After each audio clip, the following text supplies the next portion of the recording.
What's up and welcome to another Mograph Mocast. I'm Dave. And I'm Matt. Joining us today is the Dizzy Viper himself, Fabian Oberhammer. Yo. What's up? And Mograph is a supplement to our site, mograph.com, which is a motion graphics tutorial site with tutorials, plugins, podcasts, and other Mograph stuff.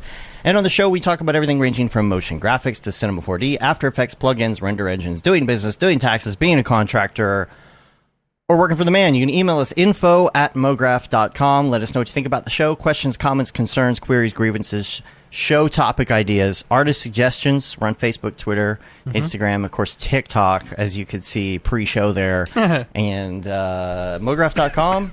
Send us stuff. If you want to hear a particular artist and you want us to try and reach out to them, or if you want to try and reach out to them, if we're like, hey, yeah, do you know that person? You should help us get them on the show, you know, like something like that. If you got a question about Cinema 4D or some other type of 3D program, noob, expert, it doesn't matter. We're here to chat about all the things. Yep. To help everybody get better together. So we're going to just quickly talk about the week.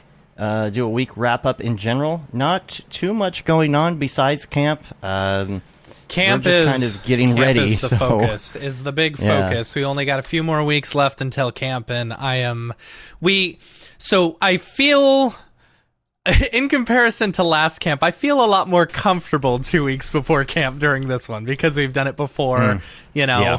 But there's still so much we've got to do. Biggest thing is, so we sent out a couple emails. We still have had some people not sign there was a COVID acknowledgement that we've, updated our stuff. There was probably like 10 people or so that haven't signed it. Please, people, read your dang emails. 10, that's not too bad. That's not too bad. Well, yeah, that's also with me sending out a second email saying, hey, if you're receiving this, it's because you haven't done that, and I'm sending about to send out a third one. Yeah, sending personal emails, anyway, make sure you're checking your emails. You're not only checking the email, if you see it's from camp, make sure and read it as well. Please, we just beg that you read. Please read the emails that we send you. So you know how to check the email. Yeah. You just don't know how to We can see that you've checked it. Please just read it as well. The number of people, even some of the staff that I'm like, hey, did you read that email? Oh, yeah, I saw it, but I just kind of, you told me everything. Well, I need you to sign the thing. Please sign the thing. It's just, if you know anybody. Here's the thing. We've put the COVID protocols out there. We've put it on social. We've sent 2 emails and everything. If someone shows up and they didn't follow it, we don't know what to do other than just to sorry, you gotta go get a COVID test. I hope it comes back in the next day or so, Yeah. That's the situation. Yeah, Bill, I had want. to DM him because he's, I checked the email, but I didn't read it. Yeah, if you know people that are going to camp, please make sure that they are aware of the situation. We just don't want to have to turn anyone away because they didn't follow the directions that we explicitly put out there multiple times, Anyway. As long as everybody knows. Yeah. Everybody knows we will be fine. But just let's all together make sure that everybody knows we're trying to track them down. Yep. We're about to send out we're text messages. We are sending this week we're putting together the I may have said this last week, but it's going to be this week. It's basically the welcome packet for all the campers saying, hey, this is what you should look forward to, make sure and whatchamacallit, this is the stuff that you should bring, and this is also the stuff that we recommend you bring, I've had a few questions as far as should I bring a sleeping bag? So for me, that's the biggest thing, because last camp we were all kind of cold, especially those who didn't bring sleeping bags, me particularly. So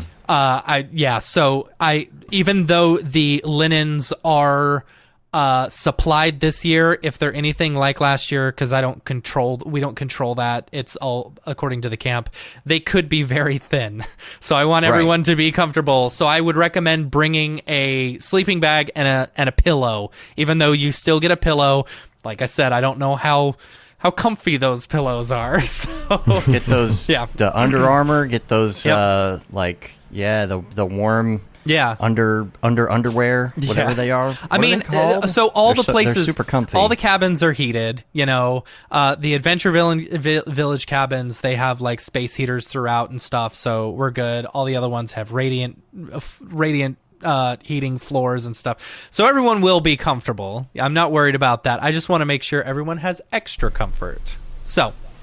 Dryzen says we're all warm in Spider Lord's web. Yes, we are. We are his eyes. We are his eyes. Oh man, camp inside jokes. I can't wait. Inside jokes. I hope to be a part of one day. Yes, one day. Yeah. I don't know about thermal underwear. I'm not bringing thermal underwear. We're long johns. Yes, long johns. I love the underwear. Right. It's so comfy. You get the undershirt. What else? I Feels was gonna like say. the fall. Oh yeah. So we're getting ready, and I feel bad because so Harry Frank, who works for Maxon over at Red Giant, he lives in Portland, and so we were hitting up some people. We're like, hey, can we send some stuff? That way we don't have to like ship it or whatever. And then I get this notification that so Harry Frank was nice enough to let us, ship stuff to his house. I get this notification from Amazon, and it's like 12 gigantic boxes, and I'm like, oh no, I feel so bad. That's gonna be so. It'll be fun. We got a bunch of swag. We got a bunch of cool stuff. Make sure and read your emails. Yeah. The welcome packet is going out this week. And don't be alarmed if you get a text message from us as well, because we're trying out a new service in order to make sure that everyone reads the emails. We're gonna send out the email. We're also gonna send a text message to everyone saying, "Hey, just a heads up, your welcome packet has arrived. Please check your email, read it. If you haven't done the COVID acknowledgement protocols, make sure that this is it." So anyway, and very special thanks to Harry for letting us. Yes, thank you, use Harry. his porch. Thank you for using his porch. Yes, we appreciate it very much. Yeah. So, in the meantime, super excited about camp. Couldn't have done it without our sponsors. Big shout out to them. We love all our sponsors. Our village sponsors, Maxon, Otoy, and Video Copilot. Our gold sponsors, Minimal Massive, Grayscale Gorilla, and De Facto Sound. And our bronze sponsors, A Scripts and School of Motion. So big shout out to all of them. Thank you so much for sponsoring camp and helping keep the ticket prices down. So, and getting all the cool swag and the free drinks and blah, blah, blah. Yeah. I don't know if we mentioned this the last time. If y'all are coming to camp, if you want to bring a regional beer or whatever, EJ's doing, a little taste testing or whatever. So feel free to bring a regional beer if you would like. He's really excited about that, so please do that so that he has some beers to show. Yeah, and hopefully he can. He'll get his. He'll get his server license for Oregon. Right. So one stipulation with the camp, we said we'll have licensed people, serving the whole time. And so like four of the staff have already gone through and done Oregon, alcohol serving licenses, me being one of them as well, So I think it's kind of funny. So Billy says, "Can I start a rumor that Video Copilot Nebula will be at camp?" Please do. Yes, I think it would be great. Hopefully, it'll get back to Video Andrew, Copilot was at camp. He'll answer my emails because he's not answering my emails. Where is Andrew Kramer? Yeah, come on, Kramer. He's just gonna show up. Okay? He'll just show up. He just shows up out of the blue. Like he gets off the bus or out of his car and smoke is. And it's like, oh, I'm here. Yeah, the angels are singing. Yeah, the angels are singing from the heavens. Yeah, yeah, So we're traveling a lot. We're going to LA this week, getting ready for NAB, and so we're kind of like on the last throws here, getting ready to go to camp. I'm so excited, and so we're kind of running out of time. Not much going on. I was spending a little time with my daughter, played some Fortnite. Yeah, got some victory royales this weekend. Nice. Feeling good. Trying to build up my character so I can get Rick Sanchez. Oh, that's funny. I'm enjoying Fortnite, the most recent version. I think they're doing some fun things. Yeah. So kind of fun to do with your kid and whatnot. Hey, there's a new article called Digital Diversity. It's on mograph.com/news. Just a reminder, check that out. We got some articles and stuff on there. This one's the these portraits are great. It's you'll recognize this artist by the Daft Punk toys. He does toy faces of different people, like portraits as toys, but he did those 2 Daft Punk heads that look kind of like little toy Daft Punks. They were an NFT. I think they did pretty well in their sale. So check that out. This is a great article.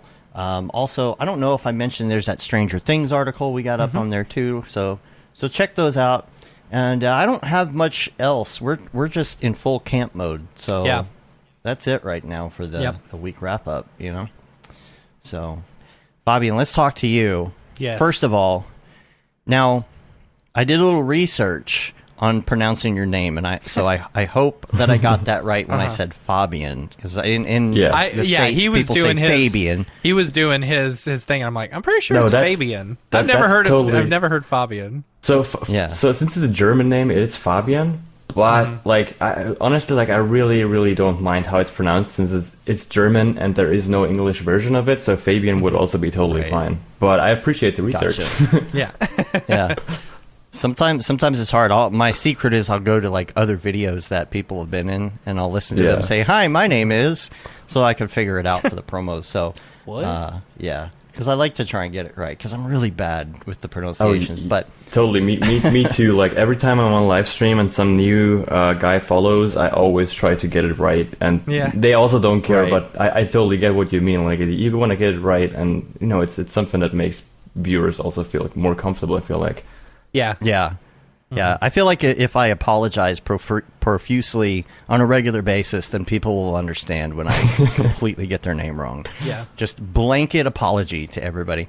So let's go back to the beginning, and let's talk about your start in art and 3D design, and before school. Let's talk before school. Did you have interest in art?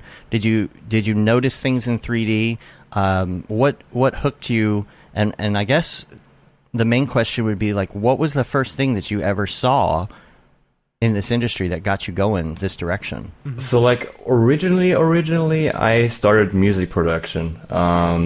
So that's what I started back in 2012, probably inspired. I started music production because I was a huge Skrillex fan. And so I was Googling how to make Skrillex music, because I didn't know what genre Chopping it was. and screwing. Yeah.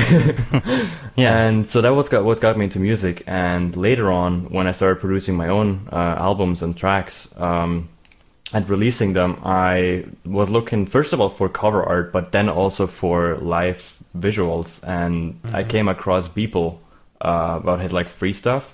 But not because I was looking for visuals actively, but I was watching a coffee run from Deadmau5 and Zed, and Zed was mentioning people to who was making his show, and I looked at the show, True Colors. I was like, "Ooh, boy, this is insane! I want to do that." So I got into how to do 3D stuff, and found out about Blender because it was free. I struggled with Blender a lot in the beginning. I'm not gonna lie. Because I did not find the interface good, or it just was a struggle every single time. Was and that the outcome back in 2.7 era? I think it might even been 2.61 or something like that. It was real long ago. Yeah, it wasn't until 2.8 that they really updated that and looks a little. I feel because back then it was a lot harder. It was 2014, 2015 when I started Blender.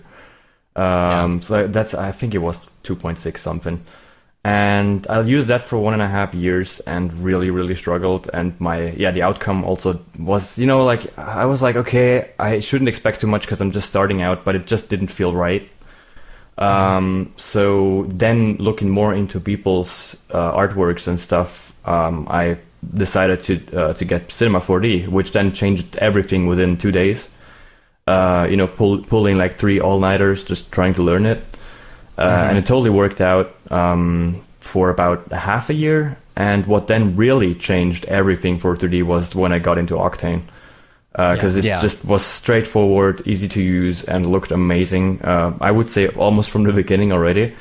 And since then, always doing every day, also inspired by people. Yeah, slowly started evolving my own style. Because since I started because of Beeple, I was heavily inspired by Beeple's artwork for about 1.5 years, which was really difficult for me to get out of that. Yeah, which is not a bad thing because I like his art, but I think that, developing your own style also is an important thing to do, and it took a while. Yeah, for sure. Yeah. Well, and the kind of things that he makes too are also fun to make. Exactly. Right? Like space scenes and big. Yeah, it's a fun thing. I have noticed that a lot of people who do dailies and are inspired by Beeple kind of start that route and then kind of branch off and find their style. It's always either Beeple or Stuzor style renders that people start out with, because they look awesome. They're not the most complex things to do. And they teach you very well, how to make things and how to learn stuff, I think. As long as you're learning, because that's the point of doing the dailies, right? Exactly, yeah. And you're into Deadmau5. It was funny, the profile icon that you had when we were on Skype, I was like, is that Joel? Yeah. And you're like, yeah. So, did you watch the streams that we did way back in the day? Absolutely with did. Ariev? Yeah, absolutely did. I also talked to David about it a few years ago. It was because I knew David back then already, like not super personal, but we've talked on Facebook every now and then. Yeah, and then one time, to everyone. Yeah, and then one time I was like, oh, cool, Deadmau5 is live making C4D stuff, and I'm like, what is David doing here? Yeah, and I was like, oh, they're doing this with Mograph. It was so dope to see. The Deadmau5 streams are always interesting to watch from a music production thing as well, even though I don't use Ableton, but just seeing the process and also being super into modular synthesizers, just interesting to see his workflow. And then realizing that he's also into 3D was just cool to see, because then you can, because how do I set this? Like on the Deadmau5 live streams, that was actually your stream when Mograph was on it. I saw how music visuals are actually made. So how synced visuals and such are made. Right. Which was interesting to see as well.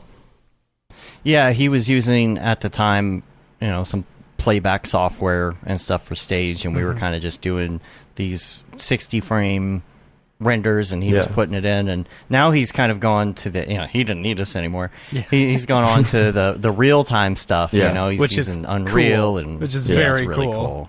I mean, I also gotta give him huge props for learning all that stuff, because he's decent in everything. Like he knows Houdini, he knows Cinema 4D, he knows Touch Designer, and so much stuff. It's well, he was showing us what he was doing in Touch Designer. The Touch Designer stuff is incredible. Yeah, it's really good. Yeah.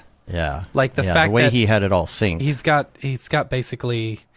a controller on stage, that's live adjusting, the visuals based on how he's turning the knobs and doing everything. So it's it's not only adjusting the music, it's also adjusting the visuals. So every show is unique.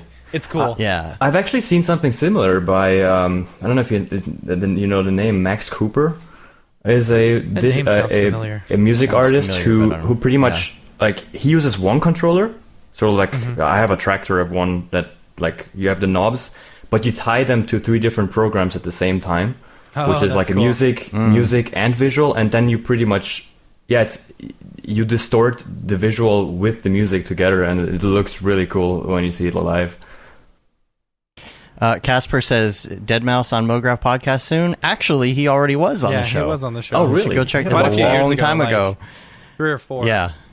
Way back. It was before we did video, and we actually recorded the video. Yeah, that was the first one. Yeah. I think we'll have to re-release it, classic, have some classic stuff that we re-release. And he is so good at that stuff. He showed us he's got a plug-in inside of almost said Audacity, inside of Ableton that helps to facilitate, I guess, OSC controls or whatever he needs to go into Touch Designer. And it's amazing all he knows. And that Serum plugin, though, dude, I love Serum. It's best all around, so I think. Yeah. I mean, it is. It's like a Swiss Army knife, for real. And it's easy to use. Yeah, so that's also it's very easy to use. It's got that you can make that classic Deadmau5 sound with it too. So that's interesting, though, that you came in through music, and we always talk about how Matt and I always talk about how like a majority of our motion designer friends are musicians. Yeah, it's just kind of it's a natural thing that happens for some reason, and we're always wondering, how does the average person hear about Mograph, whether it's like through school or something they saw online? Because I think it's important to know that actually. Yeah. Where people are hearing about this, and even when it comes to teens or kids who are into art, how do they get in? How do they find out about this industry if that's something they have an interest in? Totally. So you came in through it this way, and so we're to the point basically now. You got Octane. You've had that GPU render engine revelation that we all have, where it's like, oh my gosh, like this is almost real time. I'm loving this. Feedback. Totally. Instant feedback. That was it. Yeah, the that live was viewer was the live viewer was so like that was changing because that like interactive render region from Cinema 4D, I really didn't like that. Yeah.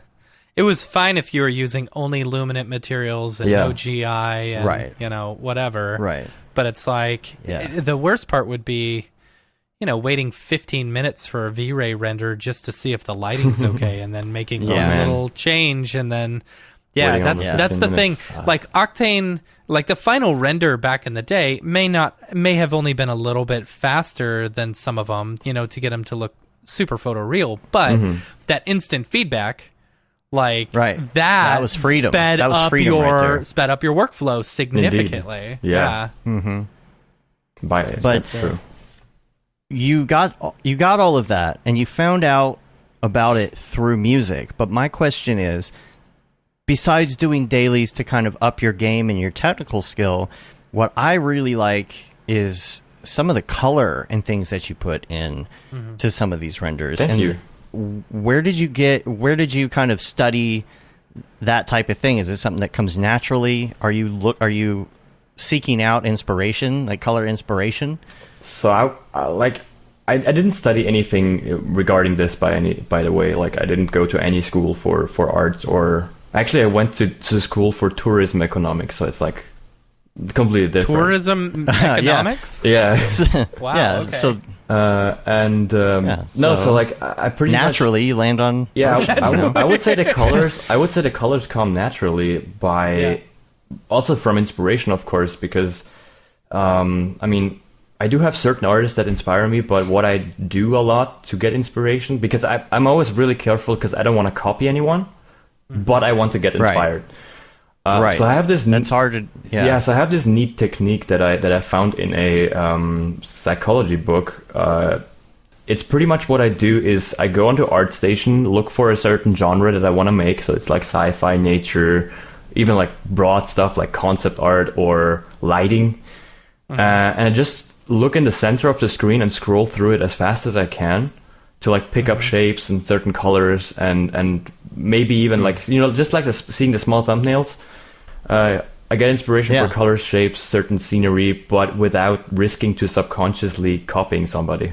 All right, that's a good idea. I mean, it still happens. That's an interesting. It still happens sometimes, I gotta admit. And when I notice it, that I'm like, oh, this looks very, very like similar to this one image that I looked at for a second too long, for example. I just credit him like inspired by X, because it's like the least I can do. That's good. No, that makes sense. And it doesn't.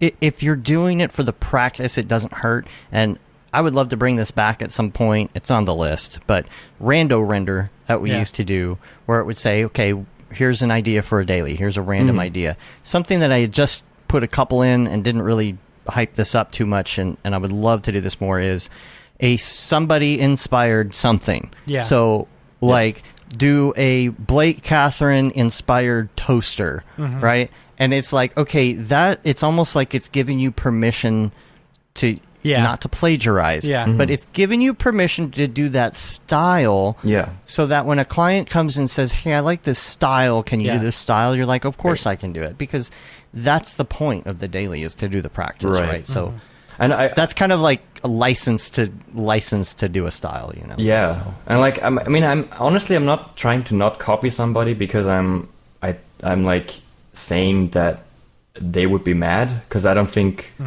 I mean, there surely are people who would be mad, but it's more to practice my creativity. Sure. And I mean, I see people rendering, you know, drift renders and broken cars, crediting me down, and I always love to see it. And I would also love to see if I wasn't credited. It's not something that I only like because somebody mentioned me for it.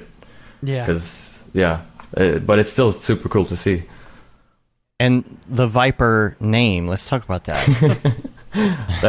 That's one simple explanation: random name generator. That's funny. Really? Yeah, I was back in what was it, 2013. I was doing YouTube videos of like gaming stuff, like GTA funny moments with a friend of mine. And I used to be called Gaming DJ, which was super cringe now that I think about it. And so once I started doing new videos, like better quality, because I was recording with a friend called App Zebra, who is a quite big channel on YouTube with about 500,000 subscribers, who is now known as Frainer Design on Instagram, doing daily renders as well. And so what I started doing better videos, like taking more time and stuff, and I felt like, okay, this needs a new name, new channel art and everything, but I didn't know what it was, so I just, you know, used random YouTube name generator, and Dizzy Viper came out. See, I completely would have thought it had something to do with the cars. No, it doesn't. Oh, that's funny. See, I thought that's what it was the whole time. Yeah, but, so it's not the cars. You just happen to do a lot of cars. Yeah, no, I've heard that before. People think that comes from Dodge Viper, but it's not. But I've always been into cars, but I've never been like. Because when I started Cinema 4D, I didn't know about 3D resources, so I thought everything has to be modeled. Right. That's why I never did cars, because like they were incredibly hard to do. But I've always been super into cars, and then later on when I first, you know, Kit Bash, and then also Hum 3D, which do like incredible 3D car models. And yeah, I started buying some collections, some cars from them, and also, of course, getting free ones from other sites, because they're good free models as well. And that's what got me into car renders, then, simply because I had the opportunity to do it. These are so great. Yeah. Like, I was just scrolling through your feed. Thank you. That one's highly inspired by the pause titles from 2017 by Zaoe. Is that, I don't know how to pronounce it, Zaoeyo? Yeah. The obligatory cat. Exactly. Cat. Yeah. Yeah. It makes things just so much more aesthetic. The green cross back here. I see you. There were a couple other ones that I was looking at. You got that. There was man. Okay, when I was talking about color, there's one in particular that I saw. This one. Oh my gosh. The Galaxier 3. I love this one. Thank you. This one I want a print of. Pinks and blues, man. I'm telling you, they're super popular. So been great. Saying it Love for the years. color. Thanks. Yeah. Yeah, this one, I gotta give a quick shout out to David for this, to David Ariev, because he did this intro for the AAA NFT marketplace. Yeah. And since I'm working on my own space short movie at the moment, which I just started on, I came across this problem with the atmosphere. I mean, I use fog volumes for the atmosphere, but at the same time, he had this luminescent edges, and I just was like, how the hell do you do that? And so David showed me how to do this, and I'm super thankful for it. Which nice. It added a little bit of extra color to the edges. Yeah, for sure. There was one called Floaty Colors. Now this one was is that the God Ray one? It's the God Ray one, and man, the colors on this. Let me see if I can find it. This one, I was like, man, I love the color on that. That's just great. Love that. Thanks. And the one that you did, I believe, the day before too, was this one here. Beautiful. It's called Color Overload. Yeah. Yeah, the titles are always straightforward, because I always name the everydays when I save for the first time, and sometimes that's like I don't know what I'm doing yet. Sometimes they have like some really random names on them. That's funny. Now, car-wise, we did talk a little bit about the car models themselves. What are you doing as far as paints? Do you have kind of a library? Do you Yeah. have some resources for car paint? Yeah, I do. So I do use, depending on what kind of car paint I want, I use either Rate Zero's car paint shader, which was actually the first car paint shader I ever had, which started my cars to look good. Yeah, And it's good stuff. and then also what I do use a lot lately is Deadmau5's car paint controller. Which is, I believe, available for Redshift as well, but I don't want to spread false information. But I think it's also available for Yeah. Redshift, and it's essentially a huge, like, it's essentially a plugin to create car paint. So you can like add diffuse materials, you can add raindrops and everything, but it's all within the controller.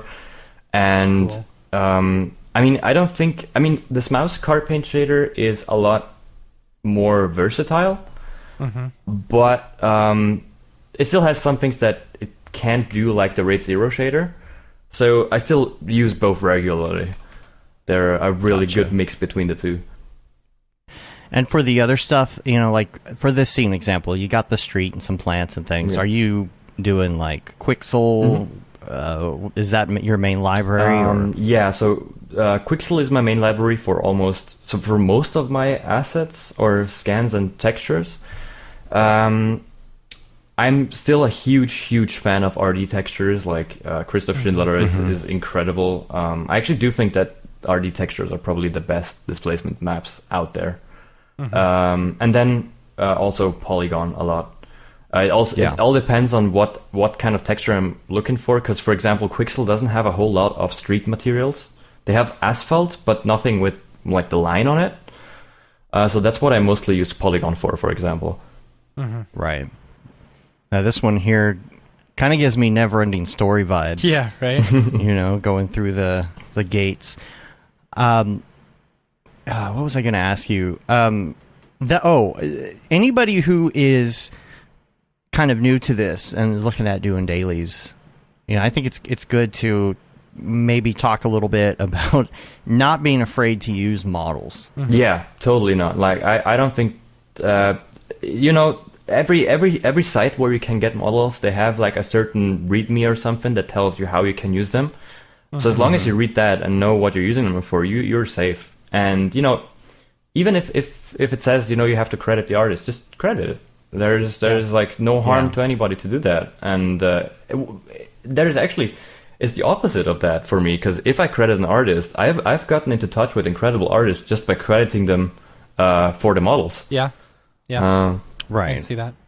There was a few years ago, Beeple was on the Collective podcast, talking about his dailies and how he always felt like he needed to create everything from scratch for like the longest time. Right. And there was like, it was basically, when the new year hit or whatever, or his next year of dailies, he said, I'm gonna stop making everything myself, and I'm gonna focus, more on just the artwork and stuff. Yeah.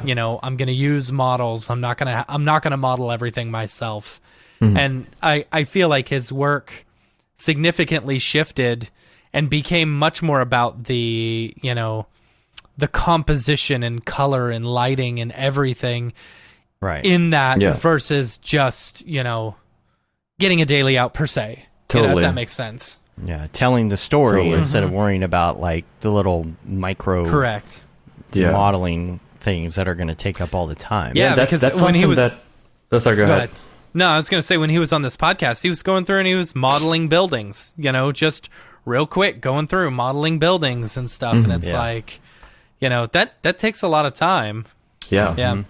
Yeah, what I wanted to say is that I get DMs on Instagram all the time asking me like, do you model everything and stuff? And I'm just saying no. And then I often get the question, why don't you model it? I'm like, I don't enjoy it. I really, really, like, from the deepest point of my body, I hate modeling. It's just, I really don't like it. And and the art and daily thing is something that I do out of fun, and I just don't want my fun to be taken away just to be able to say I modeled this. Totally.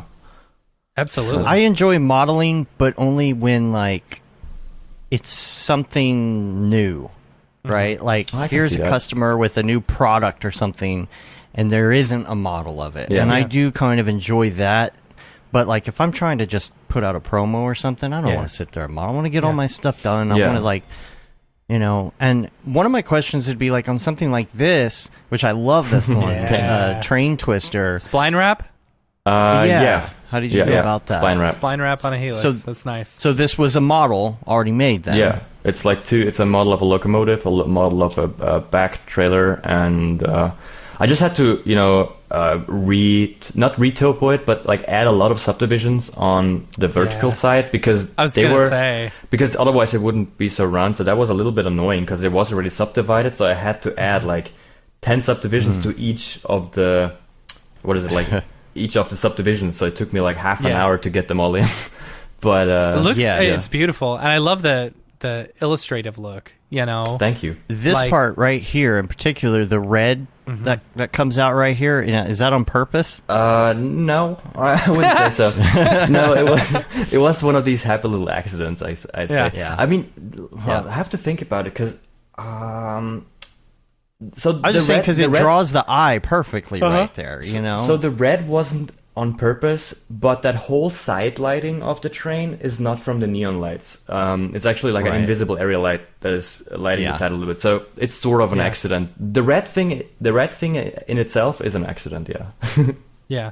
Yeah, it worked so well on that though. Yeah. But that's happened to me quite a few times before. Oh, look at that. Cool. Totally. And that would not happen without the live viewer. Right? Yeah, Yeah. exactly. Absolutely. And then people are like, "Wow, did you do that on purpose?" Yeah, totally. Yeah, always say that.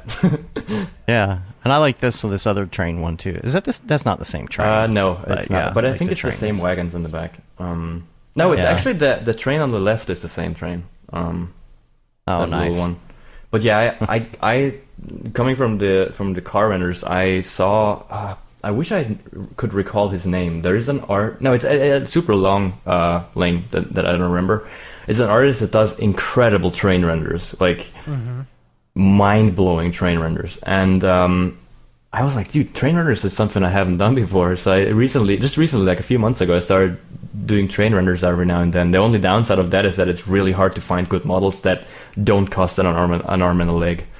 Because I can see paying like $100 for a good car model, but most of good train models on like Turbo Squid are like $300, which is Yeah. Yeah. a lot. Yeah. They know. Yeah. They know. Yeah. Yeah. What about people? People. So depending on what I'm going to do. So for crowds where people don't have to be super detailed, I use a pack called Dosh Low Poly People, who is by a guy named Dosh, which is essentially like 100 different models of people with less than, I don't even know, like probably less than 100 polygons. And they work amazing if you put like a subdivision surface on them and then scatter them in like millions on your plane. It looks super cool. And this render that you're showing right now is from a video game. It's from Mirror's Edge Mac Nomad. Which I don't even know where I found it. Probably like on CG Trader or something. There is a guy who remade some of the models. Where I don't know if they're like taken from the game or just remade, but that's Mac. And then there is the all famous render people, which I think everybody knows, Dennis and Eric, that I use every now and then. Yeah. Freaking Eric, man. But yeah, most of the time, like I do love to use that Mac Nomad model because it looks young, it looks a little grunge, and just difficult to find models like this. And yeah, astronaut models, of course, as well. Of course. But yeah, most of the models are just random people models that I found online by browsing. How much have you spent on models?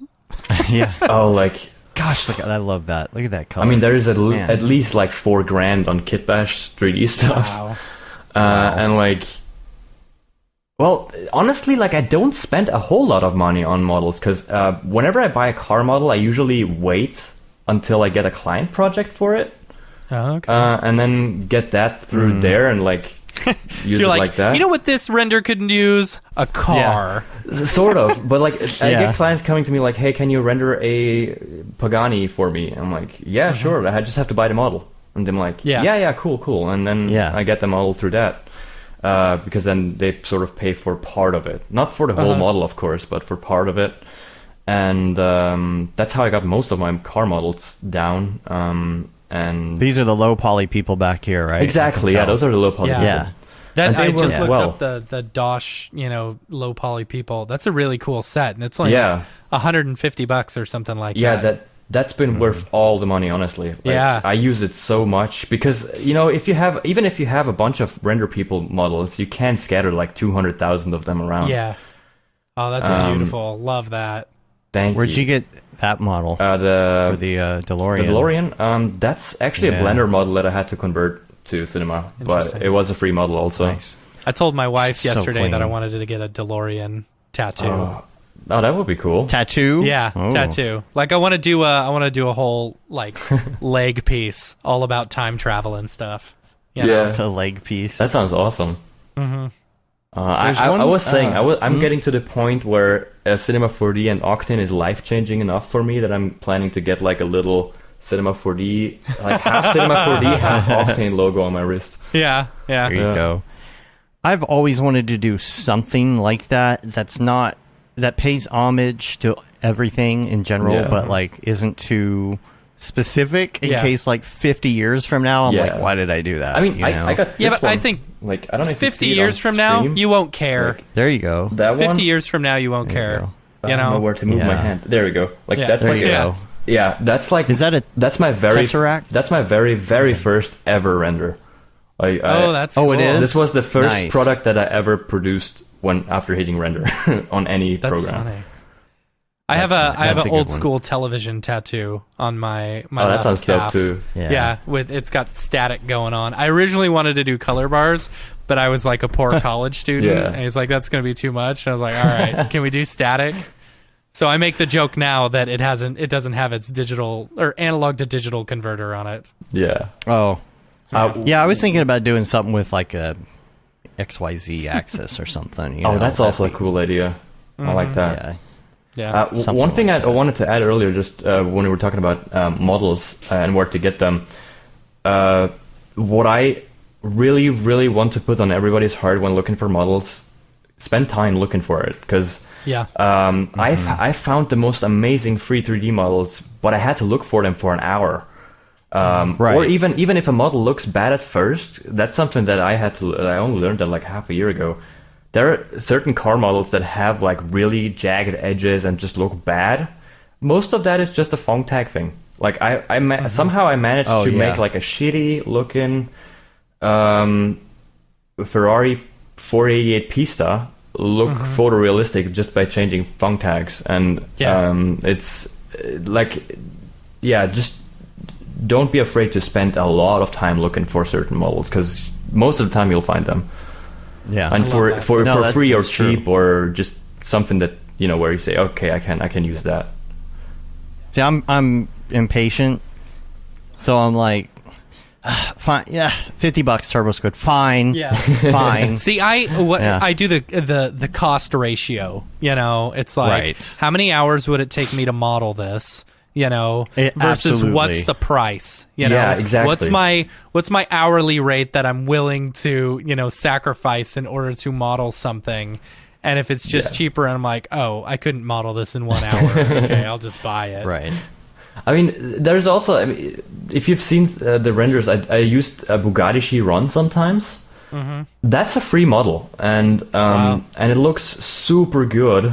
And it took about 2 hours to optimize, like to make the materials again, to get maybe even to I remember the tires looked bad, like they were just rings, and so I had to bring in my tire shader, put all the textures on new. But if you get an amazing model for free instead of paying $200 for it, just by spending 2 hours to optimize it, I think that's a pretty good deal. Yeah, I agree. Billy says he has the cloner and the pen tool on his leg. Yeah, that's cool. Is that new? Have I seen that? I don't know if I've seen it. Is that new? Huh. Yeah, and he was saying earlier, you and Billy need to like have like a car face off. Yeah, car that face would off. be sick. Yeah, dude, Billy's work is amazing as well. Like, I've only gotten to know him through the Get NFT server, and I was instantly hooked on his stuff. Okay, you're doing dailies, and it is. First of all, you got to have some shortcuts, like we're talking about, like buying models and things. But how do you come up with ideas sometimes? Because it's got to get. I can't even write Dorpy once a week, right? And it's like, oh, how do you come up with an idea for a daily every day? Yeah. Like this one, for example, with the astronaut in space with Coke. Like, this is great. Yeah, it is. Thanks. It really is.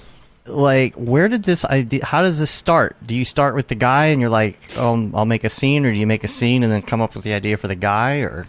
It all depends on what my first idea is. So, like, I don't remember what it was. I think in this case, it was literally the astronaut with the Coke bottle, but I didn't know what he was going to see. So I think, as far as I remember, the original idea was putting him on the moon. But the problem with that is that the moon surface is too big to, like, make it look like he's far up in the sky. Right. So yeah, that it evolved from there. And so yeah, inspiration generally I get either I see something in real life that inspires me to do something. For example, the one with the cat and the pharmacy and stuff. That was a few days ago. Frainer Design was at my place and it was raining and I had to drive him to the train station, and like that crossing that you see is exactly a crossing that I have right in front of my front door. So I was like, cool. I got to do that. It looks cool. Yeah. Yeah. And then also the technique that I explained earlier with ArtStation and looking through thumbnails really quickly. That really helps. Like it takes about, I mean, for people watching my live stream, they know. Sometimes I don't have an idea when I start streaming. I'm like, okay, let's just look ArtStation, and about a minute later, I know what I'm going to do. How often do you stream all of these? Stream? I stream twice a week. Wow. I stream What on days? Tuesdays and Saturdays. Tuesdays and Saturdays. Yeah. On Twitch. Yeah. Is it? Do you feel like you go slower when you're trying to build while you're on the stream? Yeah, definitely. Because I experimented with that years ago, and it was just like, it's fun, but also it like takes you like it takes longer, 4 times as long. Because I'm at a viewer count where I still am able to read all the chats, which is like I don't know, like it averages between like 40 and 60, and that's still doable reading chat, but it's not so much that you can't read it, so it makes it more exhausting again because you have to read everything, which is of course fun, but it slows down the workflow. So an every day that would take me an hour doing it by myself would take me like 2.5 on stream. Right. Yeah, and it's one of those things where you have to decide, okay, am I going to walk through everything I'm doing on the screen and tell people why I'm doing it, like a tutorial, or are there going to be moments of silence? It's kind of like you working maybe with some music and people are just hanging out. Yeah. You know, that's why I kind of stopped doing it for Mograph, and it's like if I ever decide to just stream messing around in cinema, I'll probably just put it on my personal channel because I don't really know. Like it feels like it's more of a singular like freelance artist kind of thing to do. You know, totally. But for me, it was actually the other way around because I also do YouTube tutorials, but I am constantly running out of ideas what to do. So I figured the live streaming was a better idea to cover everything and also in real time. Because, you know, there are sometimes requests for a tutorial on things that would literally take me 30 seconds to explain. Yeah. Or not to explain, but to show. It's something that you have to show. Right. So, like, making a tutorial for that wouldn't make a lot of sense, which is in the past why I've done the, like, what was the title of that video? Top 5 tricks to make your renders look better or something like that, where I covered those, like, small things. But still, I think, and I know from my viewers that they definitely learn the most from the streams and not the tutorials. Yeah, those short ones would make good TikToks, right? Oh, that's actually a good one. That's a good idea, yeah.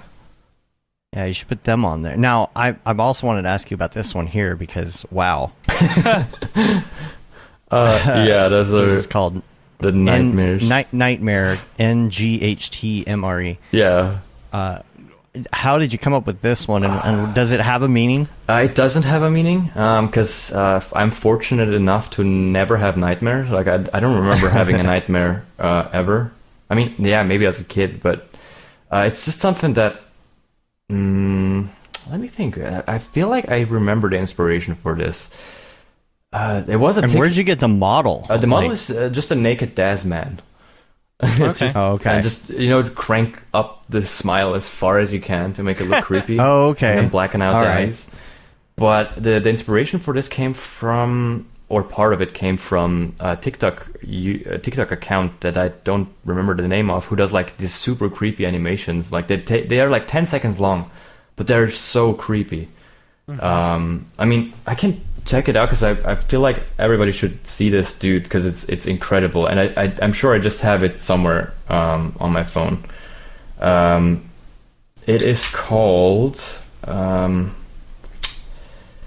I just hope I can find this because I don't want to take for too long to find this on the stream. Well, there's a lot of scary renders. There's like a whole kind of subset.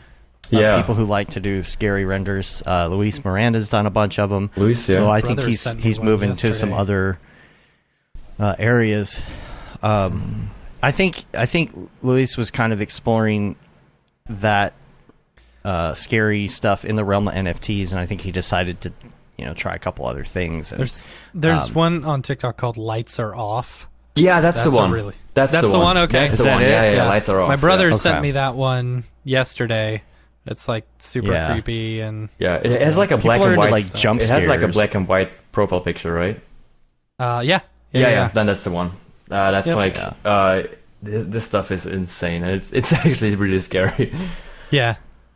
Because it covers everything that I find scary, which is basically either like submechalophobia or just like big things moving super quick. There's some interesting TikToks out there, and I think one of the things with TikTok at first is people were realizing that it's just not enough to like, I'm just going to upload my renders to this. It's not really what it's for. Yeah. Right?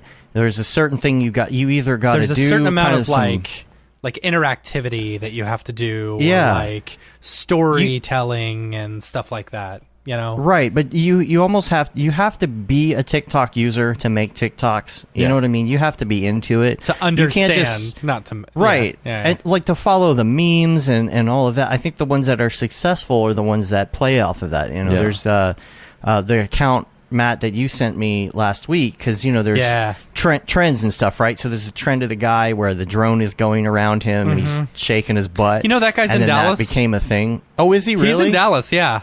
Oh, that's funny. But and then people are playing off of that. So somebody made one with Mario. Yeah, and my daughter, Mark Canatoro films. Really good. He did a one like the Mario doing the exact same dance, fully 3D, Octane so C4D, really cool. Millions of views. Yeah, he was doing a live stream like a couple weeks ago, and I was like, oh, this is the same guy, and I was surprised to find out he was an Octane and C4D user. I was like, dude, you need to come on the show and talk to us. He's got like tentatively, tentatively. September 27th. Yeah, tentatively. Hopefully. So there is also there's also Tom Coben. Love Tom Coben. We've had him on the show. His views are also through the roof with his latest stuff, especially, and also if you've seen Ren's satisfying animation from Corridor Crew with like does it have like 200 million views now? Something like that. Yeah. It's crazy. It's insane. They have an automatic following wherever they go. Yeah, it's nuts. It's absolutely nuts. But also tell us about your collaboration with Ryan Talbot, another Dallas person. Yeah, that was a ton of fun. I mean, I've known Ryan for very, very long. Like, I think it's actually like 3 years. And we've talked on and off about like just chatting randomly. And we are all in this the Discord server Get NFT, where it's all about NFTs and stuff. And he's also in there, so we have our hangouts once a week, and he showed up, and that's how we got more to talk to each other. And it was actually a tweet to one of his renders that asked for a collaboration between me and Ryan. And we were both saying, hey, that's what do you think about that? Like, let's do something. And I was like, yeah, super down. And so we split up the work into the stuff that we can do best, which is I'm really bad at rigging, so I was responsible for lighting and scenery, and he was doing the rigging and animation. And yeah, it was a whole lot of fun to work with. And Ryan being the talented person that he is, it was a very nice outcome, I think. I like what he's been doing with like little robot. Yeah, those are incredible characters. Yeah, it's so good. And tell us about the texturing, because like even at the beginning it says, "Accept my super rare app," on like above the tape. Yeah. So I don't remember if the super rare one was done by Ryan, I think. But I did all the graffiti in VR actually. Oh, cool. Oh, really? Yeah. So whenever it comes to something like Substance Painter or ZBrush, which I both don't use, I just go into VR and do it there. Which is like either Oculus Medium or what is it called? Gravity Sketch. Gravity Sketch. And the graffiti was done in Kingspray Graffiti. So what I did was just render out a frontal camera view of that building and everything, and just start painting on it, and then frontal projecting it onto the whole scene. That's super I was cool. going to say, so can you export from Kingspray Graffiti now? Yeah, you can export it as a PNG, so you can export it without background, which is super useful. Nice. Or as alpha, so to say. Wow, that's I haven't played it in a awesome. while. Yeah. That's cool. Yeah, and they also fixed some of the issues where, even if you cover the whole wall in paint and export it, you sometimes had little holes in it, which was really annoying. And that they also fixed all of that. So it's a really, really cool workflow for painting stuff. That's cool. What about some of the writing on here? Are there any Easter eggs in here? Yeah, there's like the huge saying like Melon was here, because like his tag is Digital Melon. Yeah. I like that. Then there are some tags speaking about like, are you NFT yet, or why not, and you should get this, and and like super small text everywhere. And the robot that is used, that is my fellow friend Garrett, which I have kit bashed like a long time ago, and I've made a whole series of him like exploring the world. And we decided to use that because it was just funny thing to use. The Garrett, I think he's kit bashed out of like 4 or 5 different sets of kit bashes, which was back when I did my mech kit bashing, so like war robots and stuff. Wow. That's cool. So, talk about work a little bit. So, do you do client work? Yeah. Do you work for somebody? I mean, I've not done client work in a while, because I've got a lot of other stuff to do, things that I cannot talk about, unfortunately, in public yet. Sure. But I can say this, that there are things happening that will be incredibly revolutionary towards the 3D community in general. So it's something to be excited for. Nice. But your day-to-day, though, is in what? my day-to-day... Is it in this field or a different field? No, it's not. So I do have a part-time day job at my family's apartment hotel, which is why I studied tourism economics. And that I work there in the morning from 9 to 12, and then I have the whole afternoon to spend on client work or dailies or my 3D, basically, which is incredibly relieving. Such a totally different... Yeah, two totally different fields. Honestly, I figured out that I needed that because I started working in a movie studio a few years ago, and that was 9 to 5, working VFX to Nuke. And it was fun for the first 5 hours. Yeah. And like the next 6 months that I spent there were just exhausting, because I came home and I was like, please do not ever show me Cinema 4D again. And I noticed that Cinema 4D was the only thing that I ever really loved to do and was passionate about, so I was really scared to lose that passion over that. And that's why I quit after 6 months in the studio. We did work on a few really cool projects. For example, something that I can always say, like I changed the pillow color in Ready Player One. But yeah, it's just I need my fair share of other work than 3D in order to be able to enjoy it. Yeah. Did you get a credit for that? Yeah. No, I didn't, but the pillow studio color did. changer No, credit? the studio did. I did not. Yeah. I went to the movies with all my friends. I was like, look, and then I didn't see my name on there, which was annoying. But the studio was there's under. all sorts of weird rules about that too. Like they only have so much room, or only allowed so many credits per studio or something. Definitely, and in addition to that, the time where I did that, I was only an intern at that time, so I totally understand that. But in terms of client work, I do client work generally if I got time. And the amazing thing about my daytime job is that even though I do have time to spend on other things, that covers my bills, so I don't have to take a job in order to make money. So I only take projects that I really enjoy and I find interesting.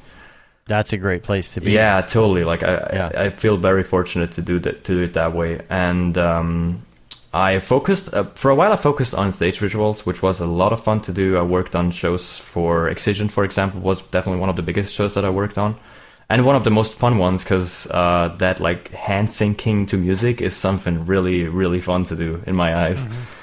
And then did some stuff for Skrillex and like multiple festivals in general, like not for specific artists. And of course, also a whole load of album covers.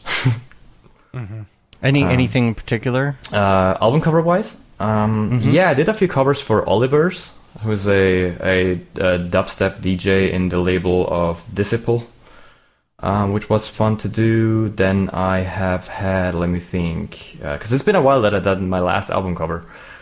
Who else did I do cover art for? Various rappers, not very known ones, to be honest. I did some work for Meek Mill. Then, that's, I think, from the famous people, that's about it. Then I also did covers for video games. I've worked on a cover for Banners of Ultros, which is a VR sort of Skyrim type game. That's cool. Which was super fun to play as well afterwards, because I didn't see a whole lot from the game beforehand.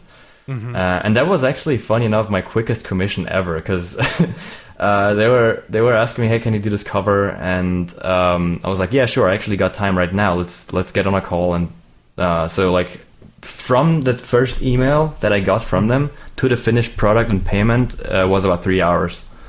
Whoa! Jeez! It was like they basically loved the first version and took it straight away, and it was done in 3 hours. Wow, that's crazy. Yeah, and that's nice. Yeah, that was really cool, and I'm also really happy with that. Hopefully, you got at least a day rate out of it. I actually don't remember, but I think so. Yeah, I definitely didn't miss out on anything. That's good. Yeah, it's like, I got it done in 3 hours. I better wait a couple hours before I send it over. Yeah, but honestly, that's something that I've had to struggle with a lot, because through daily renders, you get really fast at working. Yeah. So, most of my renders don't take more than an hour to make. But they're paying... It's about the value. That's the thing. It's not how much time you exactly. spend on it. It's like, the correct buttons to push in the correct order, and what the whole setup should look like, versus someone else who is not as educated. The classic Picasso story that you've told before, right? The napkin. Yeah, that's exactly why I first switched to day rates, which ended up working okay. But now I'm at a point where I'm pretty much asking a flat for something, and then that includes X amount of revisions. And every additional revision costs X. I feel like that was probably the best way to do it for me. Yeah. With the dailies, first of all, do you find that it actually helps to get away from the computer to come up with some of those ideas? Do they come while you were away from the computer? No, most of the time. No, most are on the for most of when I have an art block or don't know what to do. I actually, it's something that forces me to sit in front of the computer. Because even though I'm a total nerd and I love sitting in front of the computer, I have my days where I don't want to be productive. So there are days where I just want to sit on the couch, watch Netflix, and then the thing comes, oh, wait, my everyday. Okay, let's do it. Yeah. And then I have to force myself for those 2 hours. But I usually am 1 to 2 days ahead of schedule. simply because you know you never know what happens on the day after. You know, there could be something that I just don't have time. So I was going to ask you about that. That's not every day. Yeah, no, well, I don't go by the Beeple method. But I do post. And I don't feel like there's anything wrong with that. I feel like that's fine. Yeah, I would probably just put out really bad renders at some point if I did that. I mean, he does that too. Yeah, but like I don't want to do that. I'm cool with everybody doing that, but I just want to put out stuff that I enjoy looking at. Sure. So I do take my time if I have to. That also includes, for example, if I go away for a week or two, I just have to do 2 days every day for the 2 weeks before that. So I have 14 days of posts after that. Or I just take my laptop with me, but that has never happened before because I've never left for more than 2 weeks. So for 2 weeks, it's still fine to work ahead. Well, that kind of answers this question here in the chat. You know, do you ever plan? Actually, we could still ask this question. Do you ever plan the concept ahead? Like, do you sketch it?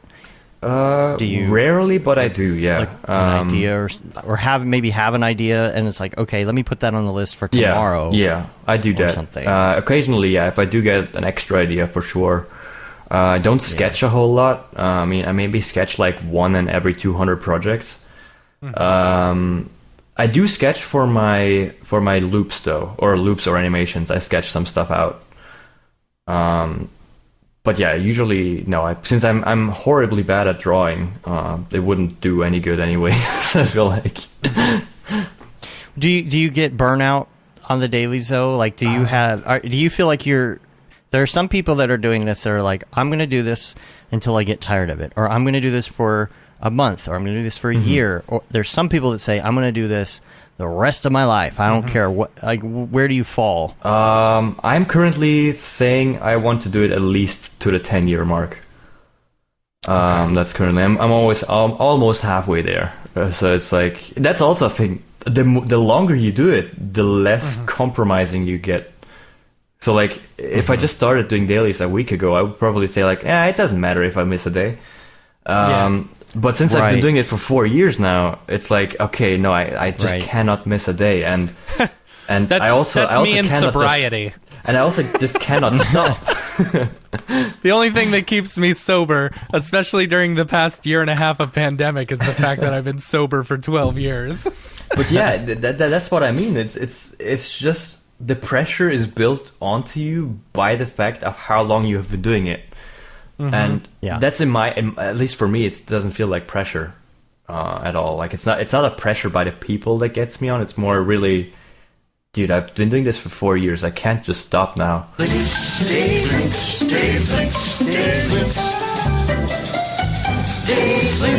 Just some links real quick, because we want to hear about some of your favorites and your influences in the world of media.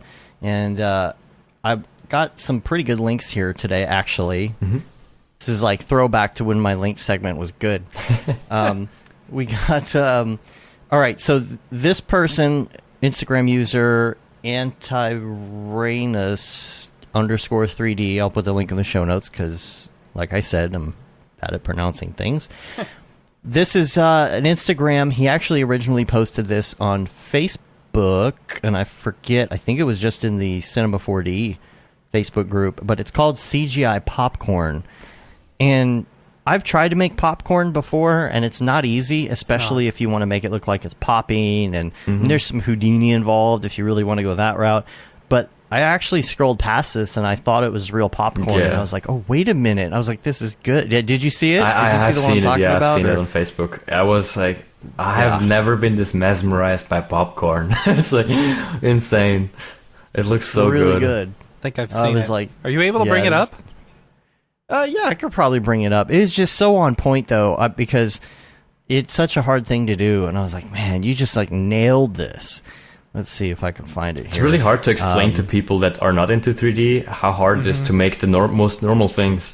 Like, a lot of my friends used to think that, for example, clean surfaces is the hardest to do, whereas dirty surfaces is actually, because like it's hard to clean them.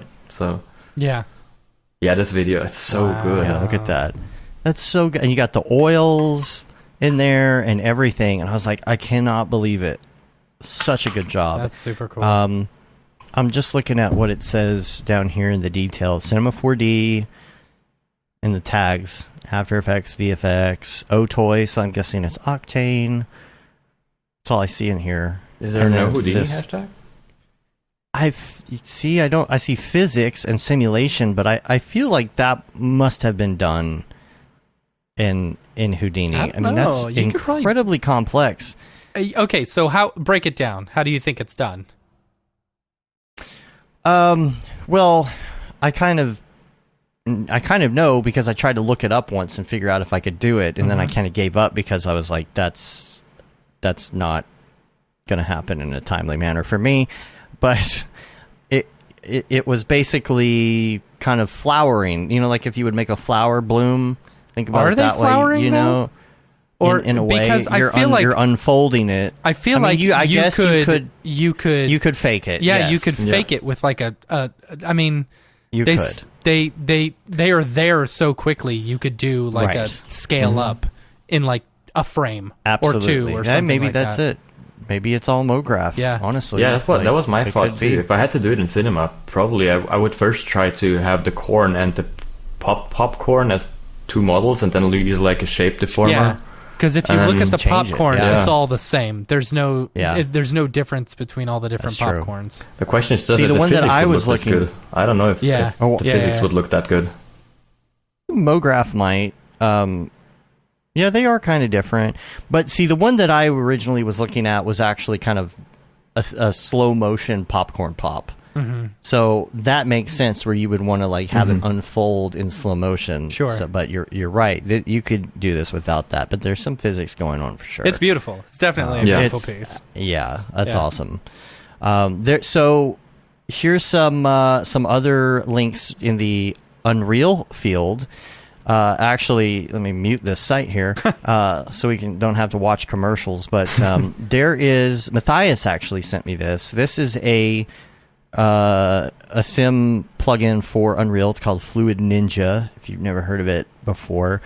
And what's different about this is it's all types of fluids, right? So it's like gas, water. You can do cloud simulations for an entire planet. And it's like fully interactive. It's got interactive liquid. You can see they did some mud stuff here. There's also big pool of blood. Yeah, but like the interactive gaseous, it is absolutely amazing where this is going. And on top of that, it also does snow physics as well. Fast forward here and show. See, that's what I'm hoping with Embergen. Look at this. Look at that. You can do an entire cloud pattern for a planet. Wow. It's insane. And I don't know where this did I miss the snow? I feel like I missed the snow, but there is snow.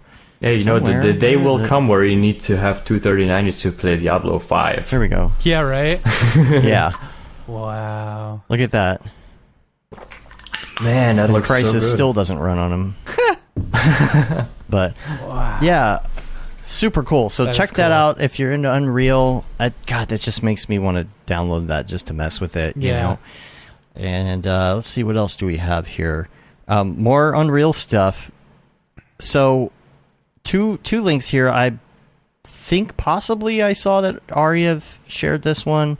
I'm not sure, but there is a short, I believe, called Irradiation. Oh yeah, irradiation. Yeah. And so here's a entire process breakdown that talks about Unreal, and so this entire thing is posted. It's definitely worth checking out on how they made everything. I'm learning more and more right now about production in Unreal because of Brandon's course, and just from me and Jeremy trying to go through some of his projects in Unreal to create promos, because we want the promos to be made from Unreal and not from another program, because that's the point. So this whole breakdown is absolutely incredible, and what people are doing with Unreal is so great. I still, in my personal opinion, I don't feel like when I'm in Unreal that it feels intuitive the way I want it to be in order to do certain things. Of course, Unreal 5 possibly could completely change that. I haven't played with it. I don't know. But anyway, if you want to check out how this was done, I'm really feeling like I want to get into character, gosh, that hair, motion capture suits and facial capture. Like, this just makes me want to try all of this out. Yeah. Because it looks like so much fun to do. I know it's a lot of work, but I would at least love to experiment with it a little bit, because it's just getting so mainstream and it's getting used on the reg. For example, there is a YouTube channel. He's only got 2 episodes so far. The first one is called My Alter Ego Unleashed into the Metaverse. Episode 1, he made this character named Xanadu, and I'm gonna wait for the commercial to play so that I can like open it up and show you. But essentially, this is a one-man band type thing, right? He decided to do like a video blog, all done in Unreal, motion capture, all of that. Unreal, an Xsense suit, Manus VR Prime gloves. I mean, we're talking the whole character, right? An iPhone 12 for the facial motion capture, Maya, ZBrush, Substance Painter, Quicksilver Megascans, 3D marketplace assets from all over the place, like CG Trader, Unreal. I mean, everything. One-man band. This is actually, this has been around since July. And here we go. This blows my mind. He did this whole thing, and it's himself, but he also has like a computer bot helper guy on the side, which is actually his real life persona doing the motions in the real world. Wow. And so it's him, and he's talking to the camera, and he's doing his whole video blog thing, but the environment he's on this spaceship, absolutely crazy. Incredible for one-man band. I don't know how, there's no good way to describe it over audio, but that looks so good too. Blowing. It's like mind blowing. It's like a second Ian Hubert. Yeah. Right? Yeah. And just absolutely incredible. Good. And I'm looking at this, it has 6,000 views on YouTube. I'm like, nobody like following this yet? And it would be too long for TikTok probably. So it wouldn't track traction there. That's so unfortunate. He deserves so much more. Oh, yeah, he should totally do like little shorts. That would be perfect. Like little blogs coming from his spaceship on TikTok. That would be perfect. That would be super dope. That would be absolutely perfect. So like a VTuber. It's just him in his spaceship. Jeez. Just absolutely incredible. Absolutely incredible. This whole, like, how long is this thing? Like 9 minutes long. Wow. That's all. Is that all Unreal as well, or is it no Maya? You said, right? Well, he said Maya, but that's the one thing I do not know about. I'm assuming that this is rendered in Unreal just because. I mean, good lord, but maybe not. Maybe not. It's hard to say, but I would like to find out more information. I do love all those camera moves and stuff like that. I don't know. Like. Yeah, I don't know. I think it's probably... it's hard to say, right? It's hard because to say, either he spent a lot of time on the camera moves and all of that, or it actually made it easier because he could just do these scenes and play with like a ton of camera moves and see what worked because it was real time. So it doesn't say there. I'll have to look into like the notes and things and like comments, because I'm wondering if people in here are asking about that. Yeah. Do you know it doesn't say anything about the render. Do you know, is irradiation made in UE5 or UE4? Ooh, that's a good question. I don't know what the interfaces of both. I mean, I know what UE4 roughly looks like, but I don't know how similar UE5 is. And like I couldn't really tell, because it would be interesting to know if UE4 can do that as well, or if you have to have a UE5. I got to look it up and see. I do know that the latest version, I forget, 4.27 or no, whatever it is. It's the last 4 point something version, I believe, that's going to come out. So at this point, it's just a matter of waiting. I should probably download the trial of Unreal 5, because now that I kind of understand a few things, I kind of want to see if some of my personal things that I don't like coming into it as a 3D animator, if those things are being fixed or addressed for animators in the next version or not. That's what I'm curious about. Like somebody who's familiar with Cinema 4D and needs to hop over and do something real time, how comfortable are you going to be? Yeah. I mean, there is. I don't remember who showed it. I think Alman? No, it wasn't a friend of mine, Alman. No, it wasn't him who showed it to me. There is a little asset that you can get for Unreal Engine to make it look like Cinema 4D, which might also be really helpful sometimes. Like not look in the sense of all the icons are the same, but everything is where it is. It would be in Cinema 4D, so it's a lot easier to navigate. For which program? Unreal. For Unreal 4, I think. I'm not, or was it? No, I think actually that was for Unreal 5 already. Somebody did that. So like, I guess it's just a preset for arranging the windows, but it looks like Cinema 4D basically, which could really be helpful for some people wanting to learn it, coming from C4D. Yeah, we should get this guy on the show. Like, yeah. Crazy. I honestly don't remember where I first of all I don't remember where I found the preset, and then I also don't remember who did it. So like I have pretty much no information on how to get it. It's just something to keep an eye on. I just can't fully jump into Unreal personally right now, but it's just like I keep at least opening it and doing a couple things in it every once in a while, because it's going to get to the point where it's a little bit easier for people in our industry rather than just, I mean, the game background, like even to open something up right now, it's like the terms, that's something Jeremy and I were talking about, like the terms for everything are such gamer terms. Yeah. That sometimes is, what is it? What is an actor? Or it's terminology like that we're trying to like translate essentially. Totally, from one industry to another. Language barrier on another level. Yeah, it is really like that. I got a couple other links, 3 more links here.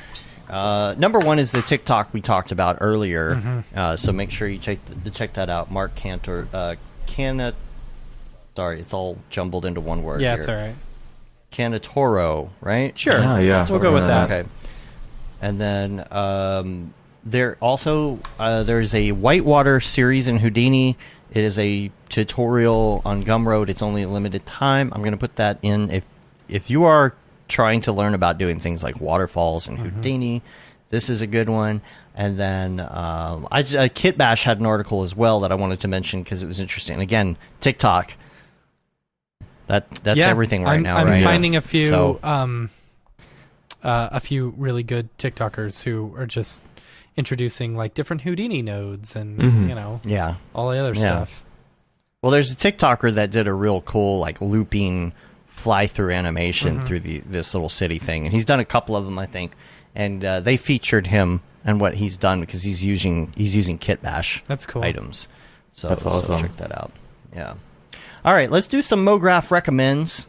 We're gonna ask you some of your favorites, and some of these favorites can be like a recent favorite. They don't have to be your entire life favorite, unless you want it to be. If you have one particular movie, for example, that like is your all-time favorite, you can tell us that, or you could tell us something that you just enjoyed recently. For me, for example, I would say, what's up? I'm going to run to the restroom while you're doing this. Okay. I'll be right back. All right.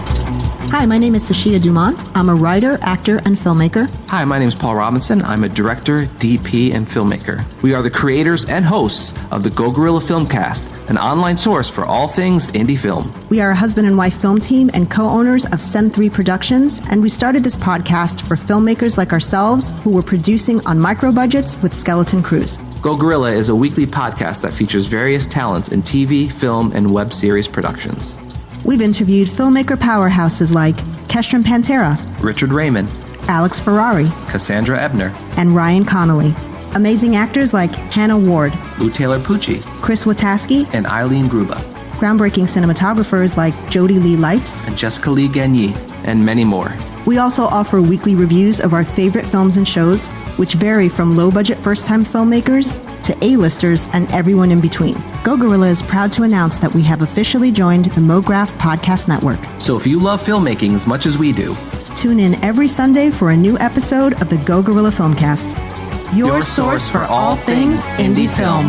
Now available on the Mograph Podcast Network.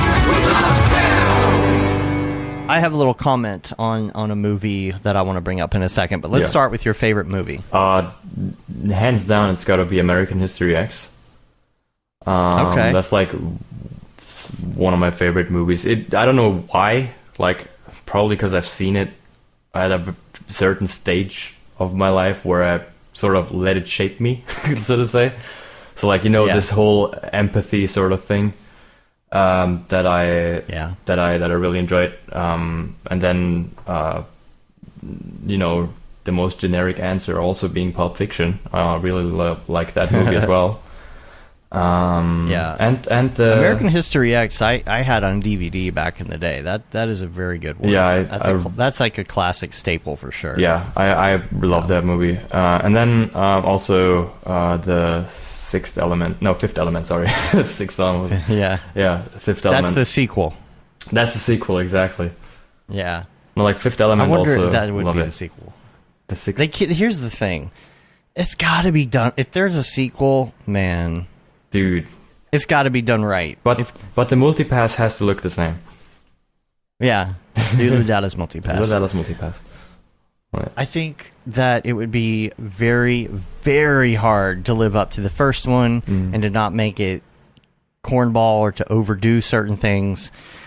That's what they did with Anchorman.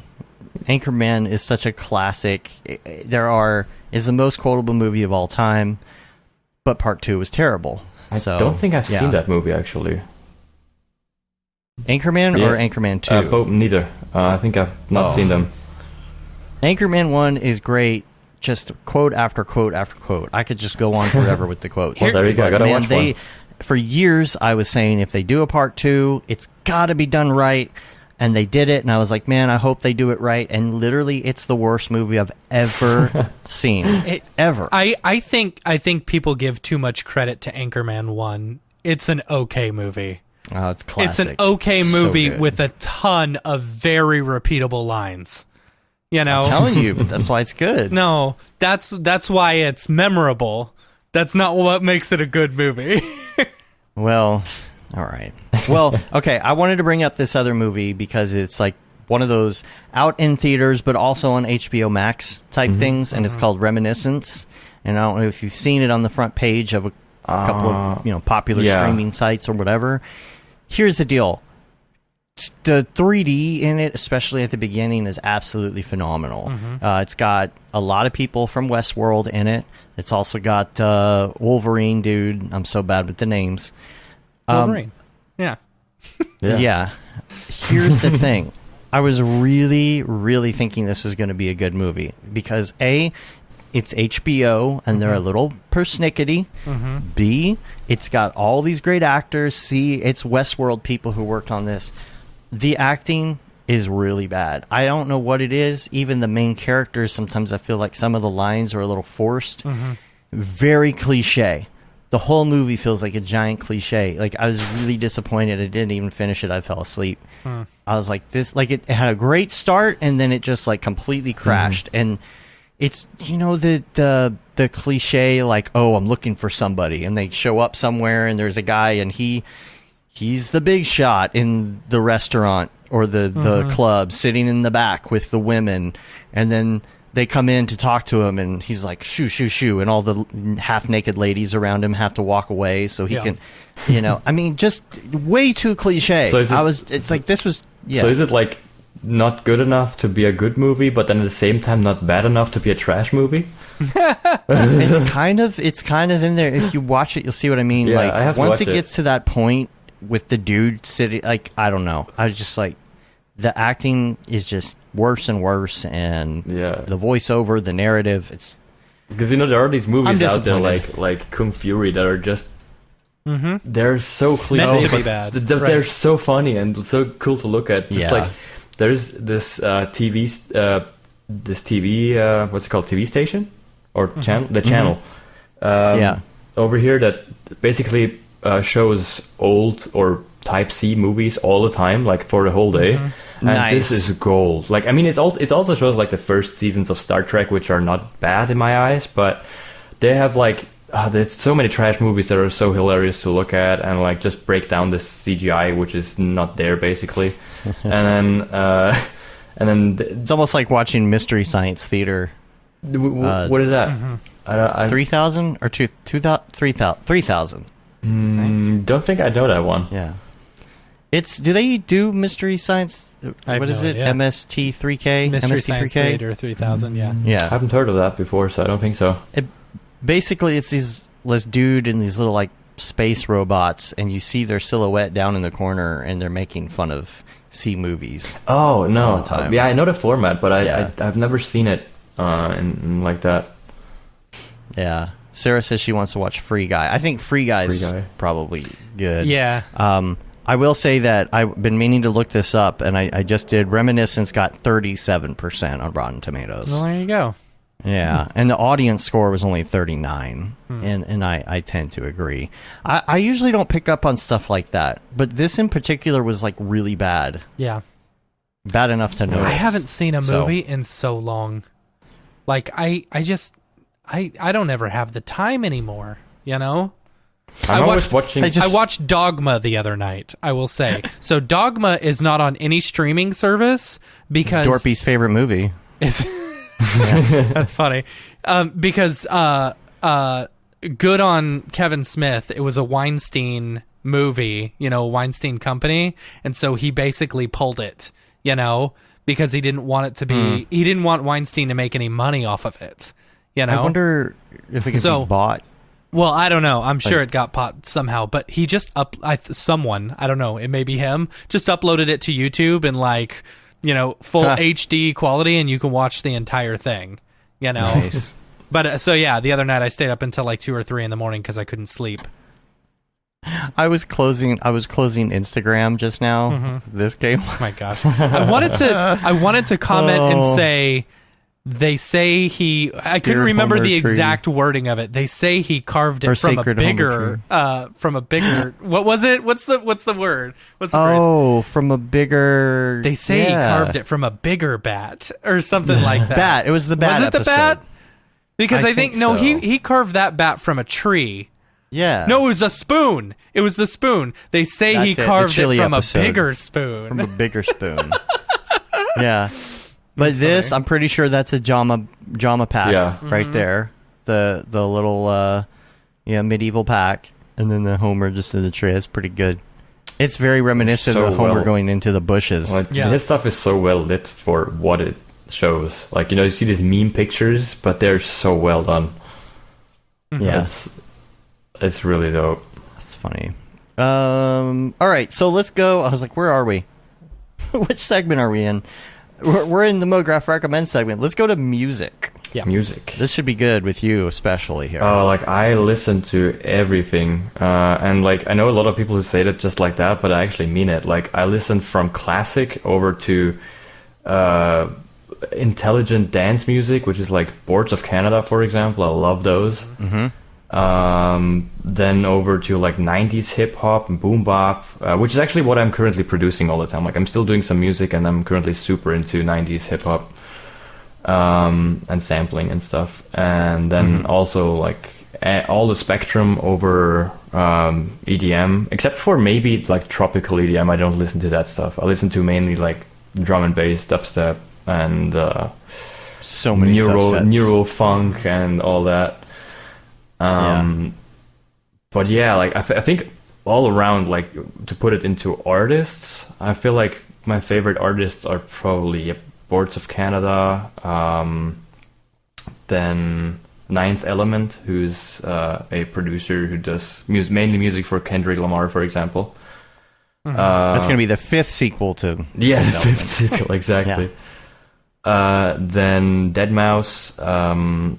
Of course. Who else is there who I listen to? Because Rez, have you listened to Rez, I love her. Rez is good. Rez is amazing. Still on my list for visuals. So Rez, if you're watching, please hit me up. And Let me think. Who's there? That's the main thing, I guess. Oh, also, I absolutely love Frank Sinatra and damn, I forgot the name of him. The trumpet guy. Who did What a Wonderful World? Yeah, and Dizzy Gillespie. Armstrong, yeah, and also I don't know. Emma Fitzgerald, love that as well. But yeah, it's a lot of. I'm sure I've missed a lot right now, but there is. Do you ever put any influence of that type of music into EDM tracks? Like almost like a jazz influence? Or? Yeah, I put them into my sampled 90s hip hop stuff. Like I use a lot of 50s and 60s samples to reimagine them, and that's also where I probably listen the most to, like these old songs, which just fit in very well in that stuff. Yeah, I've seen some TikToks on how a lot of artists go back and sample. You see a lot of like the way Daft Punk sampled old albums. Like I don't even know how people figure out that they did it, because it's not just like they grabbed a sample. It's like they grabbed this a little song, a tiny little bit of it, reversed it. Like, yeah. A split second of it, reversed it, up pitched it. I'm like, how do you guys figure out that that's what they used? There's a really dope YouTube channel that does these. They basically break down a certain song and then show like how they made it, like which samples they took and how they cut it, and then how they replayed it. So you sort of see in the waveform, okay, that's what they held on to like get it down, and that really helped me to learn how to sample stuff and then like replay it again. There's some great music TikToks out there. I even like the ones that do like they'll play 4 versions of something at different pitches and ask you which one's the original, and you got to guess Ooh, that's the original interesting. pitch. Yeah, those are fun. I'm okay at them. I probably get like 80% of them. Some of them are really tough. They're very, very close. So one TV show. Just for a second, one musician that came to my mind, just the last one that I listened a lot to, is Venetian Snares. It's sort of like FX Twin, but a little bit crazier, and that's like my. Sometimes I'm just in the mood to listen to that. But what was the other one? Favorite? TV show. TV show. Yeah. I'm currently watching The Adventures of Gumball, which is like a kids show. Okay. Yeah. But I love good. that It's show. good. It's so funny. Yeah. Yeah. It's fun to watch because you see a lot of the way that they're doing mixed media as well. And it's like, how are they going about making this? Like, how much of this is like 3D, 2D, 2.5D? Yeah, but they also, I'd love to know. It's also like, I think that's the closest show that comes to like memes, like really meme TV show. And then they have these super adult jokes in them. Yeah, I was gonna like say, I saw a couple TikToks where it's like, this is a kid's show? Yeah, it's ridiculous. Like these really edgy jokes, and I absolutely love it. And they've always done that. They did that in Looney Tunes. They did that in like Animaniacs, the classic Animaniacs, where she's holding Prince. Look for Prince, and he's like, no, fingerprints, and she's like, I don't think so. Yeah, and then they've always done that. I think. Kevin says the Adventures of Gumball is good, but Breaking Bad is the best show he's ever seen, except maybe The Wire. Okay, good to know. I love that ape, by the way. Oh, Kevin, with the little hat. I'm digging that. That ape, though. The ape, though, yeah. Dude, the floor on apes hit 23 ETH today. Dude, the fucking One Force? The One Force thing? I almost got one, but I was 30 seconds late and didn't get one. And now the floor is 1.5 already. Yeah. But these collections. With Kevin, I actually have to say, dude, Breaking Bad, I think that was pretty good. I love that show. I'm actually thinking of rewatching it soon, which would be my 5th one. Jeez. Because I'm always waiting for like 8 to 9 months between them, because I want to forget all the boring parts to rewatch them. Yeah. Then one of my all-time favorites, Prison Break. Unfortunately, I feel like that show is not rewatchable, because like a lot of that show is the tension of like, oh, what's gonna happen next? This is insane, and you can't do that again. I feel like, which is a little. When you know what's coming. Yeah, right. Because I know exactly that in the moment when there is this tension, I remember what happens. Yeah. And that's like just not rewatchable. And then it was shot in Dallas, I think, right? It was, yeah. Yeah. I was working at the studios at Las Colinas when they were shooting it. Oh.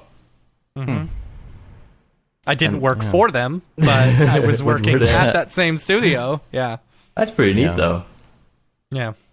And then we had like a mini Hollywood in Las Colinas for a while. Ooh. Yeah. Back in the day, kind of fizzled. Yeah, it did. With some studios. Yeah. What was the other one you got? I did. El Chapo was also a really good show, though. Really enjoy it. I tried to watch Narcos, but that sort of felt a little too long. It didn't keep me watching, especially because 50% of the conversation in Narcos is in Spanish with subtitles, which was a little bit like it works, but it didn't really get me. And first season's good. Yeah, like if you can get through it, first season actually really gets good, but then after that, I think I stopped watching like a second season in the middle or so. It's a different drug lord. Yeah, but it was cool to see like the connections. I was really. Or wait, I love those connection series where you can see like two different series. Like, oh, now it connects. That's dope. Yeah, actually, I think the first 3 seasons were what's his name? Damn it, the big drug lord. Yeah, I don't know why my mind is blank right now. Yeah, same here. I want to say El Chapo. No, not El Chapo. It's no idea. Never seen the it. whole chat. Come on, the chat's got it. Yeah. I'm sure somebody has it. Drug dealer, Kingpin, South America. No. Anyone? South Bueller? American drug. Everybody's gonna know who it is when they hear the name. But Pablo I believe Escobar. It was, yeah. Yes. Yeah. Exactly. The first 3 seasons, I think, were Escobar. Yeah. So, see, Rev got it. I beat you, Rev. All right. Do you listen to podcasts, and if so? I don't listen to a lot of podcasts, like not a lot of different ones, but I have some that I listen to a lot. I've recently started listening to this podcast, or watching it on YouTube. Oh, good. For the past 4 months now. I've not gotten to see everything, but most of them. Since we met on TikTok. Yeah, a little bit before that actually, because. Oh, nice. Yeah, I didn't watch it as frequently before that, though. I started watching it more now since the TikTok DMs. But one that I do watch almost every single one is The Impulsive by Logan Paul, which honestly I don't really watch it. I hate Logan Paul. The thing is, I don't particularly like him either, but I love how they make the podcast. Like, the guests that they have on and how they make the podcast is just something that I love to watch while just relaxing. And, they don't come out every day. It's more like one every 3 weeks. So there's always like this small little highlight thing. And then there is another podcast that I listen to, which is a German podcast by a YouTuber called Cold Mirror. She's a girl who was known for doing Harry Potter synchronizations. Like, she synchronized the full movies. Oh yeah, like a full 1.5 hour movie with complete just stupid stuff, which was ridiculous. Is it similar Just to reenacted? Dear Reader? Yeah, sort of. Do you know Dear Reader? Yeah, sort of, but with more much more vulgar and more insider jokes. And Dear Reader was the first. That was the very first one. It was some guy who did an entire voiceover for the first Harry Potter movie, and it is hilarious. It is really, really I gotta funny. watch that one. I haven't seen the Harry Potter ones. I have seen, I think, did you do a Star Wars one? I think I've seen that. I don't know. If you did. The only one that I've ever known was, the first Harry Potter movie. Yeah. Yeah. It's funny. In German, there's Cold Mirror, which is basically the equivalent of that. And for example, the title of the first movie was Harry Potter and a Stone, which is just like that's funny. But yeah, and she has a podcast that is called 5 Minute Harry Podcast. Okay. And it's basically about Harry Potter, but she takes 5 minutes of the movie for every episode and breaks it down into this smallest detail, talking about, Jeez. into you see what's his name, Dudley, or the father basically, and she breaks it down like, Vernon. Vernon, like what type of checkers pattern is it, and who invented it, and like in this much detail. That's funny. And those 5-minute podcasts, they usually go for 1.5 hours, where she breaks down 5 minutes. Wow. And it's just so funny to look at, and that's one that I also really enjoy listening or watching, because I actually don't listen to any podcast where just there's just audio. I just watch everything on YouTube. Right. And what about plugins besides render engines? I was about to say favorite Octane plugin? Scatter, but plugins. Pretty much every plugin from Merck Wilson are hands down some of my favorite ones, like TopoWire, Typography. What is it called? Tripogen. Tripogen. Yeah. And Is Cymax. he doing okay? Yeah, I don't know. Is Is he all right? Anyone heard he from did- him lately? He did a post like a week ago, I think, about something. Oh, yeah? I don't remember what it was though. But yeah, I thought the same. Like he didn't post anything in a very long time. I knew he got hurt for a while. Yeah. Oh really? I didn't. Yeah. I didn't miss that. I I guess. think a motorcycle accident. It was a hand thing. So, like, he couldn't do... Yeah. I mean, I don't know how an AI gets in an accident. We always joke that he's an AI. But, I mean, yeah, just haven't heard much lately. With the types of plugins and how helpful they are, it wouldn't surprise me. Yeah. Because Exactly. yeah. I mean, he hasn't tweeted in a while, not since last year. Yeah. And then Is your recording still good? yeah, I'm Everybody? good on my end. Okay, Yep. just checking. I heard a little blip. I couldn't tell. That's It probably might me. just be Skype. The next one is when you're on your phone, what is your go-to app? Oh, I Muscle just memory. Yeah, I switch all the time between like Twitter, Instagram, TikTok, all the time. Like on a, if there's I scroll through Instagram and then answer all my DMs. Once I'm done with that, I'm instantly going to Twitter, checking what's up there, and then to TikTok, and then it starts all over again. Yeah. Because by the time you get through all of those, you've got comments and things on the first app again. Yeah, right? exactly. It's Yeah. I mean, I'm not on my phone all the time. It's maybe 2 hours, 3 hours a day, but still, like I those are the three go-to apps that I'm always Beats my on. 8 hours a day. Yeah, no, not that long on my So phone. that's a bit. It's a bit much. I think I have my screen time at like 2 to 3 hours a day. Yeah. Yeah. What about video games? What's your favorite video game? Oh, I have a fun story about that actually. I used to be a pro Rocket League player. Really? Yeah, Really? I used to play in the SL for a couple of months. Wow. That was like That's like, I'm putting a team together. You want to Yeah. come?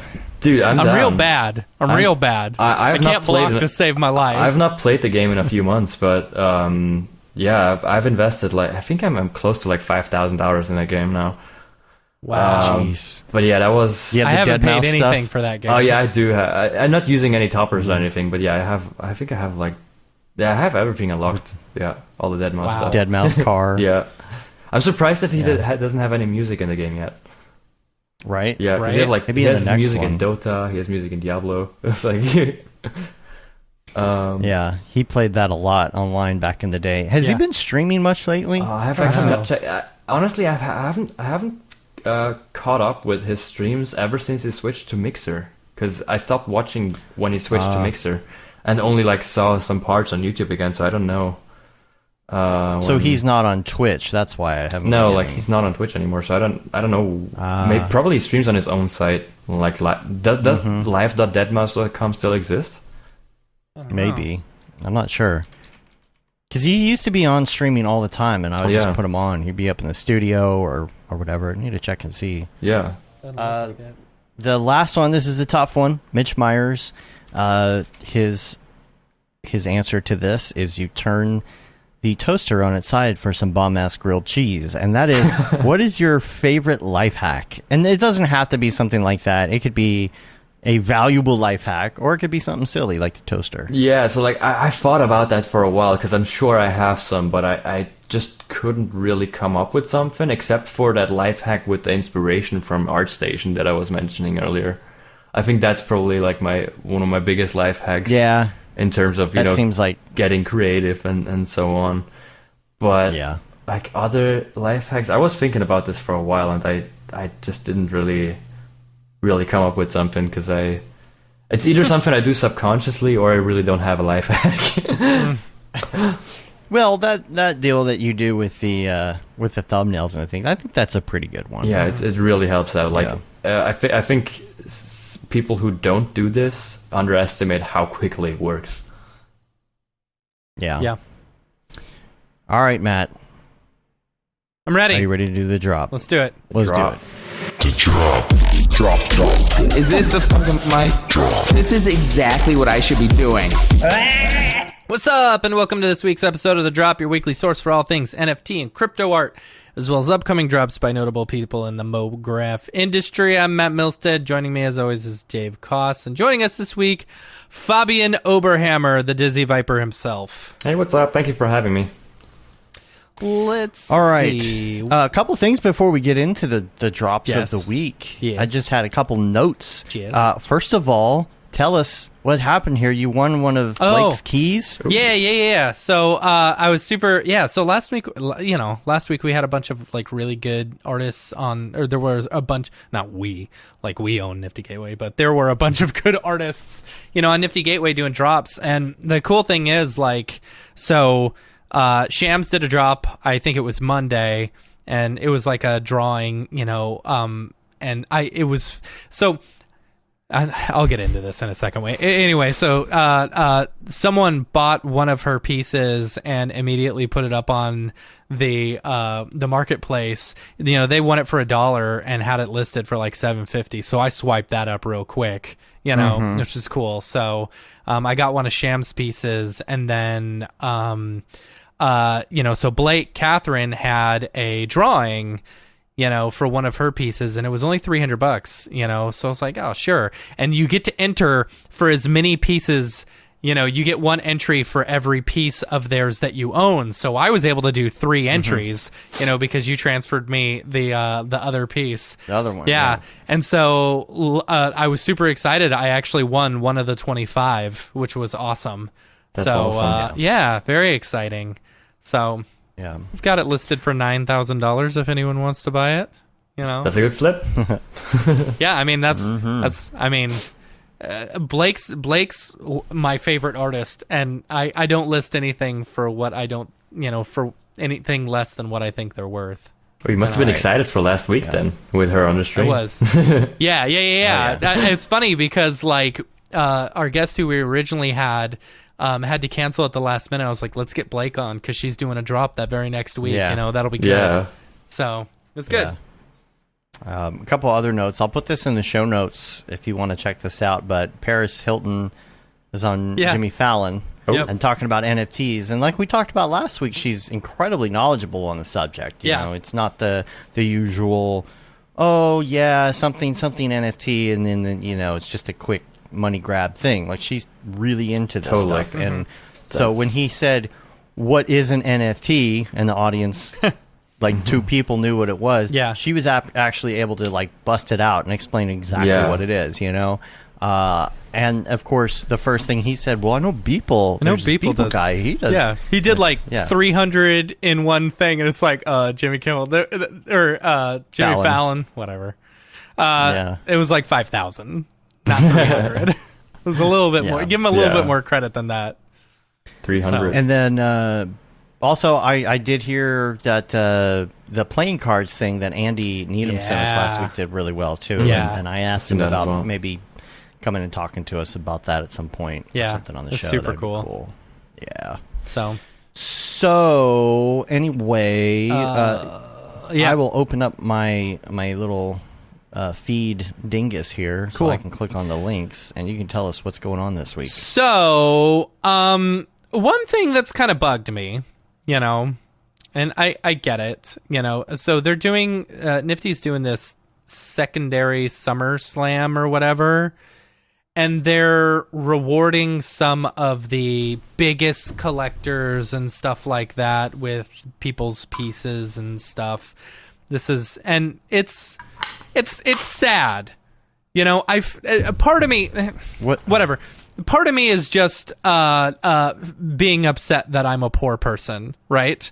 That I don't have money to invest millions of dollars into NFTs, so they're not rewarding me. They're only rewarding, they're like rewarding the 1% for being 1%, or something like that. I don't know. It's that struck me really weird, where it's like, okay, some of the biggest collectors, we're going to be rewarding some of the biggest collectors in Nifty, with our Summer Slam, blah, blah, blah. So anyway, that's what's going on the next couple days on Nifty's drops, and secondary Summer Slam. Yeah.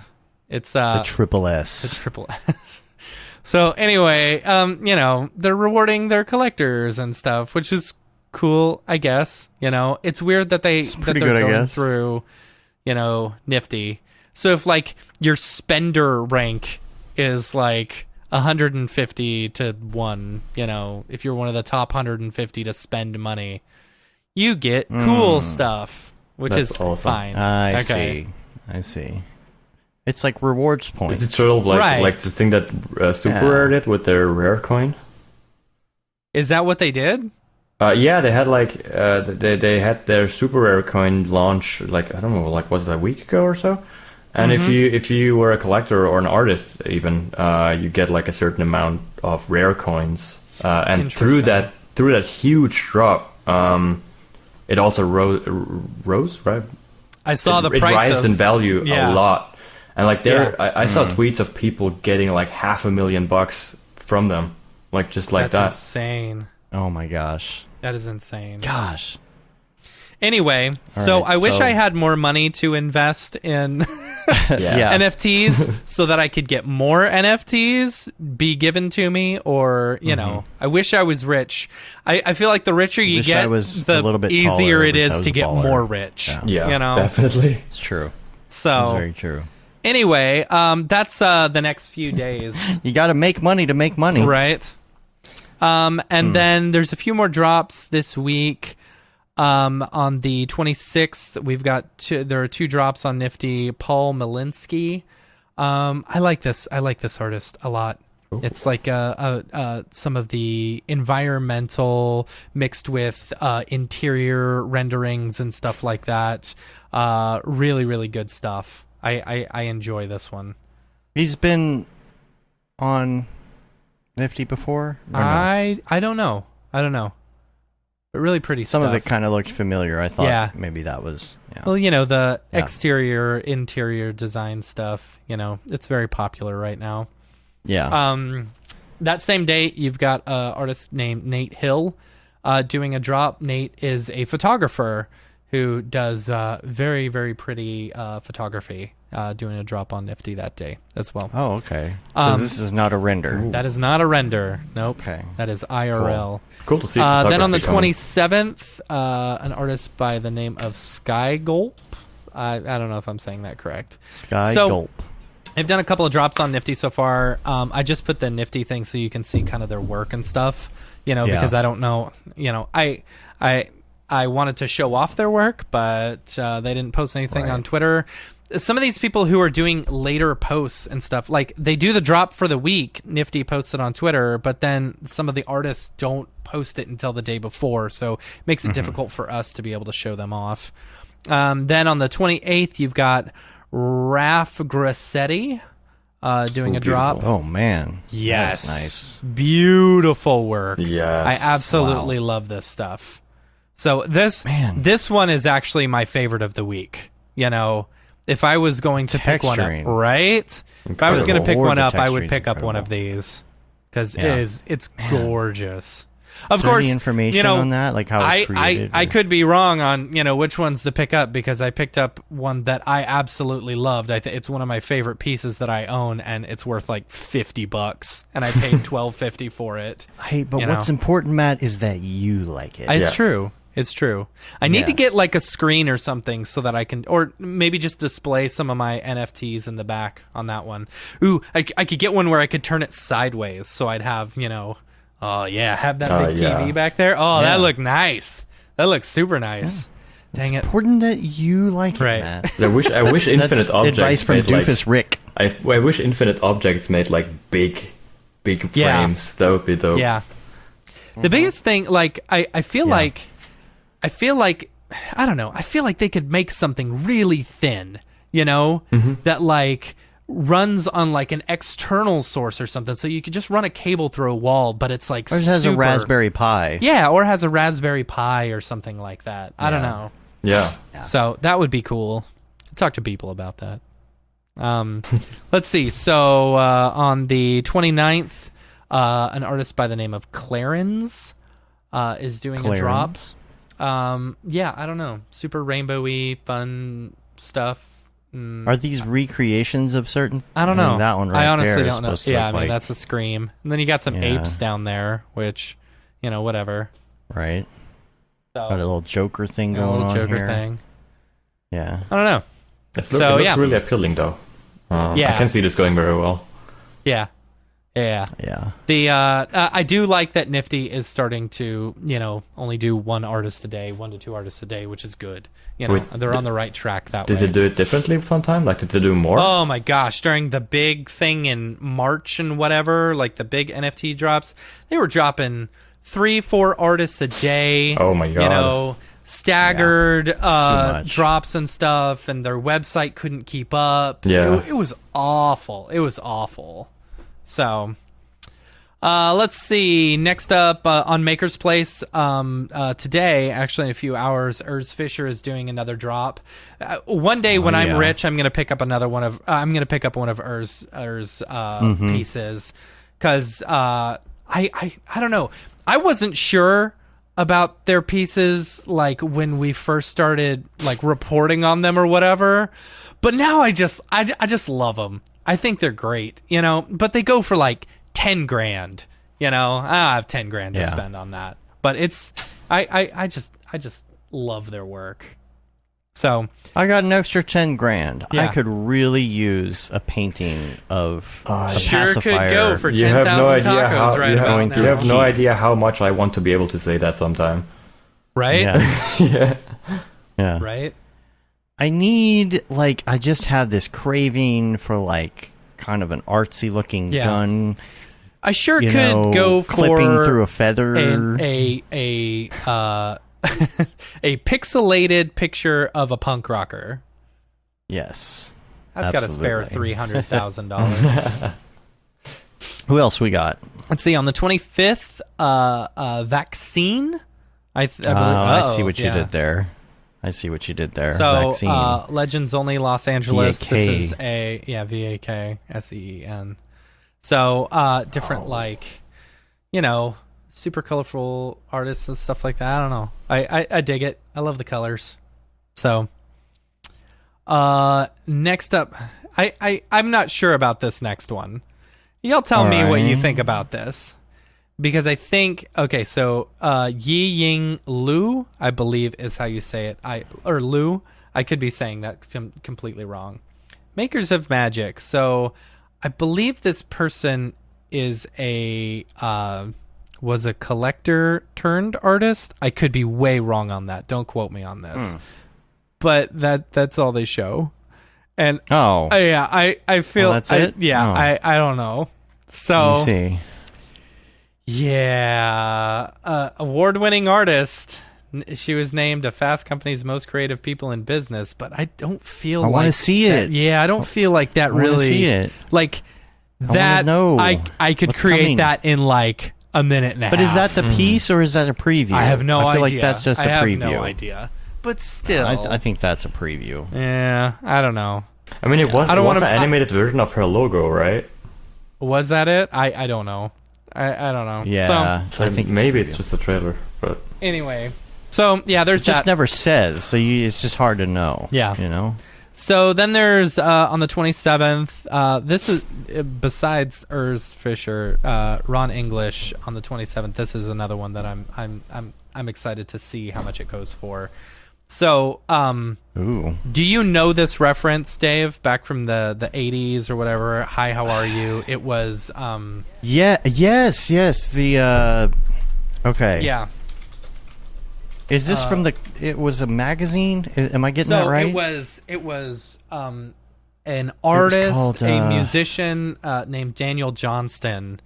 He did the illustrations for that magazine, right? It was like, I'm not sure. God, what was it called? So this album, I'm gonna Hi, have to How look it up. Are You, was, one of his like first albums or something. He was an Austin musician who suffered heavily from like different psychosis and something. I don't know. So he became very popular when Kurt Cobain apparently wore a shirt with the "Hi, how are you" thing on it, and became very popular. So this artist, he died in 2019. But Jeremiah. Oh, so this is the estate? Yeah, I guess. Or Ron English. Ron English, if you look at Ron English's stuff, like you can see that his style fits very much in line with this. And I really like Ron English's artwork. Just so good. If you do a quick Google search for Ron English and you show some of his work, you can see it very much aligns with the frog thing from Daniel Johnston. Yeah. Gotcha. So super cool stuff, and so I'm excited to see what this drop and how much this drop goes for. Cool. Dude is super. We got some. Yeah. Oh, his nephew we is got one some, of Jeremy's best friends. Who knew? Oh wow, that's Yeah. random. Yeah. Well, I mean, everyone in Dallas or in Texas knows each other, right? That's true. That's true. And we're all cowboys, and we all have ride horses right? to We ride school horses and stuff. Yeah, Yeah. And we wear cowboy boots. All right, we got some community. We drops, do, though. yeah. First up, our boy Mark Cernoza just did a drop on Foundation for his new piece. Super pretty stuff. I really like it. Yeah. That was dope. Is this Mark's first? I don't know if this is his first one. I don't know. never Click know. on his name and you'll see if it is his first let me one. look and see here. I gotta On, click out of this. Well, yes, it's it the is. first one on here. It's the first one on here for Genesis drop on Foundation. There you go. sure. Yeah. So Nice. that's pretty sweet. Let's see. Next up, who do We we also have Nicole Ruggiero did something, and I'm looking at this now. Is this an NFT? I believe it is an NFT. Yes. It's on Foundation. It is on Foundation. So, but I wasn't watching it on Foundation originally. That's why I wasn't sure. Yes. This link here is for Instagram. I'm kind of curious how she did some of these different pieces, the tracking, Yeah. and the water and everything. So, Wonder if you could have done. You probably could have done like the moves by Maxon. yeah, And- the thing is that Yeah, I don't that knowing her and what she was telling us about her experimentation and stuff, and she could have, who knows, like she could be doing this with some VR stuff. Like, I don't know. I feel like she's experimenting with some new technologies in some of these, or new That's super pieces of cool. software. It looks really things cool like though. Yeah. Yeah. I really like that. Yeah. Totally. And then, Tom Coben, man, this new one. You remember the last one he did, Yes. like the bathroom, and it was like Beautiful. Yeah. twisting Incredible. and all of that. Yeah, so he did this new one that's like a subway station that kind of does the same thing. So good. It's Dave in New York after he's had a few too many. Yeah, there you go. Actually, Yeah. that's pretty accurate. This looks like what it feels like being drunk. It's Yeah. actually pretty Yeah, accurate. in the subway. Oh yeah, So that's cool. so good. And he's on the NFT Discord a lot, and we were on after he did right when he had done the other one, and he was telling us about like So some of the great. things that he had to tackle Yeah, I think in I order was to there make too, this thing work. on the Yeah. good NFT one. Yeah. It- Super interesting like, workflow on it. Yeah. Because you got to deal with like the twisting and the segmenting of Yeah. everything, and Right. that cannot be easy. But he said that it's a huge difference between S24 and the previous versions, because for some I just remember him telling us that going from older version to S24 in Cinema 4D during the project made his viewport go like almost real time. And it's just because he switched. Oh, wow. Yeah, just because he switched the versions. Apparently, there's something in S24 or S23. I don't know which one is the newest right now. 24. Yeah, so in S24, there's apparently something that has been optimized. Interesting. I need to get in there. I do too. I need to get in there for Man, sure. I haven't done much C4D lately. It's like I have. I just been not able to upgrade just because everything is like, old projects and things. But I didn't notice that right here. Hold on a second. Let me bring this back up. Did you notice the dick butt in here? where it's right here on the pole. Watch what happens when it starts moving. Hold on. Wait for it. Oh, where is it? Come back. And almost. Where is it? It's the other pole. You see it right at the end, I think. Oh, there it is. There it is. Funny. That's great. That's great. Good job. Always got to work that in. Yeah, love that. It's funny. That's great. Fabian, let's talk about your NFTs. You got NFTs, right? Yeah, I do. All the NFTs. All these NFTs. I'm selling on Foundation, Maker's Place, Hicketnunk, and Crypto.com. So like these are my four platforms that I'm on. Mm-hmm. I gotta say, like on my one of ones, which was Foundation and Maker's Place, there has not been a lot of traffic lately. Like like I think I sold my last one of one like 4 months ago. Mm-hmm. But since then, there has been some flips on Maker's Place, which I was really happy about, like people flipping the stuff. Mm-hmm. And are you selling is it dailies that you're selling, or are you making anything specifically to sell? I have tried both, and I felt that the dailies work better because they're known. So I realized that a lot of collectors like to, at least from my collectors, they said that it's cool to have a piece that they can then go onto my Instagram and say, I have this piece. Yeah. Right. Because I've tried it on Maker's Place. I had a scheduled drop, which was featured, and I did an extra, like 4 extra scenes that are not on my Instagram, and that didn't do very well. I only sold 2 of them, which wasn't too good. Whereas, for example, on Crypto.com, I had a insanely good experience and then an okay experience, which was my first drop on Crypto.com. Was my, what was it called? Subliminal Decay.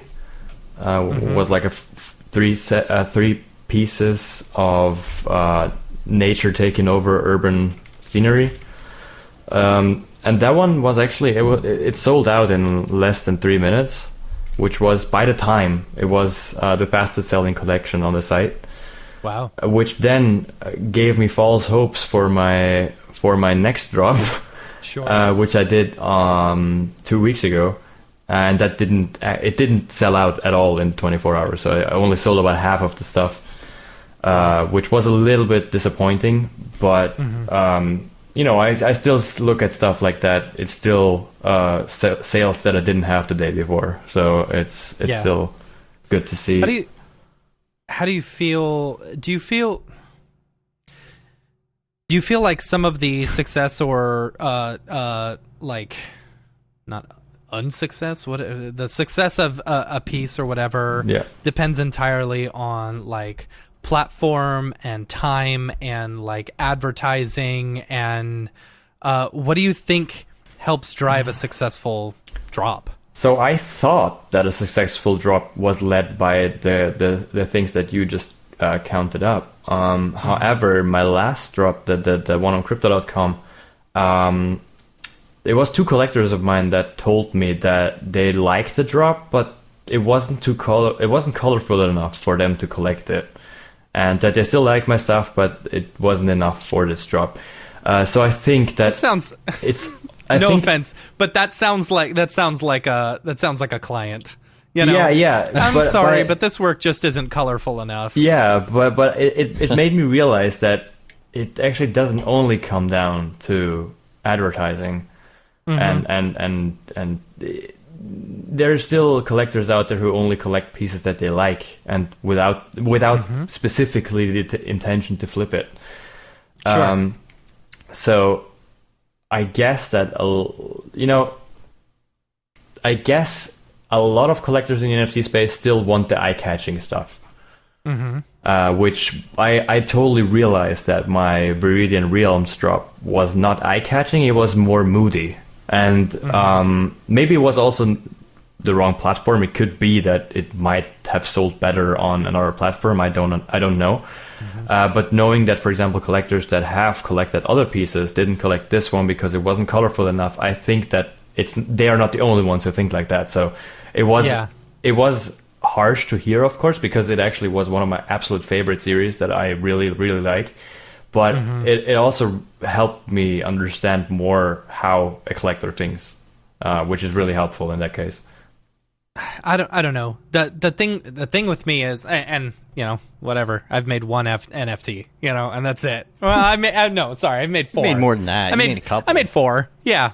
Then I sold them for less than nothing, But the thing is, like, for some of the people who I've talked to who have done collaborations, with very famous people, they're like, this is like fucking client work, Yeah. It's like there's no difference than just doing client work, because you send it to them and they're like, change this and this and this, and it's like, so what the fuck is the point? That's change your music. That's totally a valid point. And I personally also want to do collabs that way. Now that's what I'm really cautious about when collaborating with people is that it's like an even amount of work, even amount of letting the other person do what he wants to do. Which I really, really enjoyed coming back to. Like, the collab with Ryan was pretty much like that. We both had our things that we said, this could be, but it was just, first of all, it was a ton of fun, and it was this whole thing. We split it up in these 2 parts, and everybody did their thing and did what they can do best, and it turned out really cool. And I love to see that some artists do that in the NFT space as well. I've heard great from Robbie Turbino, who did the drop with Deadmau5. He said it's pretty much saying you do what you think looks best and go ahead. And I think that's probably what an NFT should be in the end. Right. I completely agree. I think if you're going to make art, you should make art that you love to do and make it your own versus, what's going to sell best because a collector likes it more colorful or wants the logo bigger. It's like no, like the thing that I said earlier about knowing what the collector wants, I didn't mean it in a way that I now do different stuff. It's more understanding the space more. That's in general. That's more what I'm talking about. Sure. You have to understand what makes an NFT, what makes a DJ. Am I right? I don't know. Yeah. Whoa, boy. Oh, boy. Hey there. Hi. Where did that accent come from? I don't know. It's like a potato. Those car renders are looking fire. Look, I wish I had a car like that. Yeah, like in my favorite music videos. Then I could be a baller shock collar. That's terrible. Yeah. I used to have a pretty decked out car like that in high school. Like, you got some of your renders there, but I always noticed the cops were always kind of tailing me. Yeah, you better don't dent out the cars that I put in the renders. Yeah.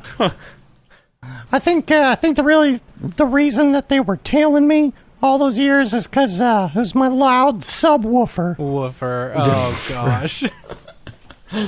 Yeah, either that or the fact that I was often littering. That one was so bad, dude. Okay, bye. All right.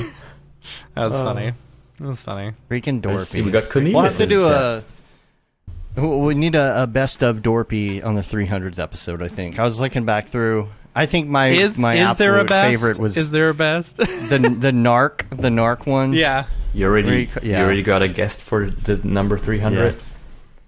Yeah, we do. Yeah. EJ and Ariev, of course. Oh, nice. You know.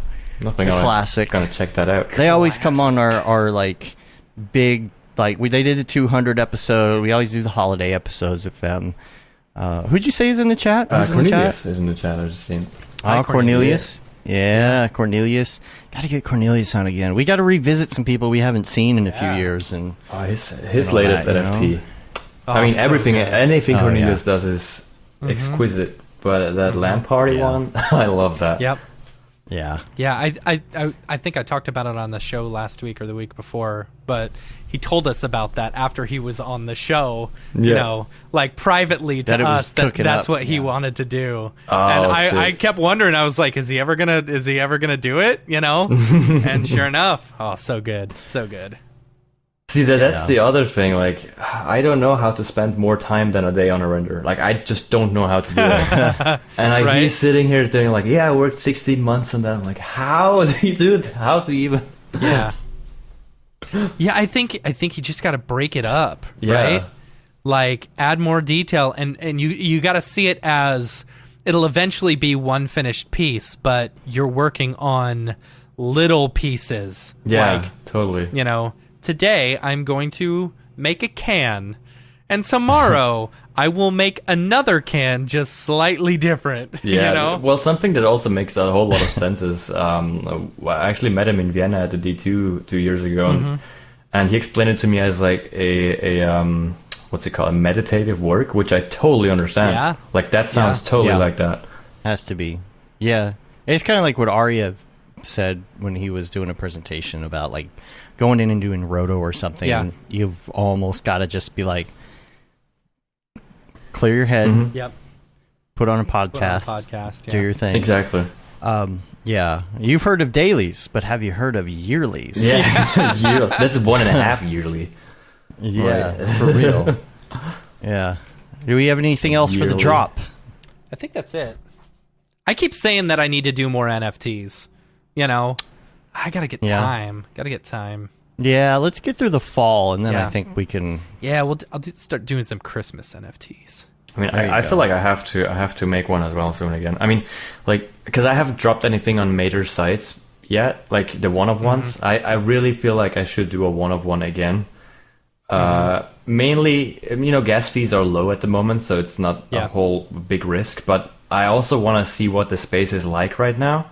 Because I've not been in the one-of-one space since April, and you know, doing the one-of-one things in like February, March is pretty much you put the one-of-one up and it's sold in 10 minutes usually, because that's how it was back then. So I really don't know how it is now if I publish something new, because the stuff that I published months ago that didn't sell doesn't sell now either, so, or hasn't sold yet. So I really don't know. Like, I just really want to see what the space is like right now for new, like how it is to mint something new again.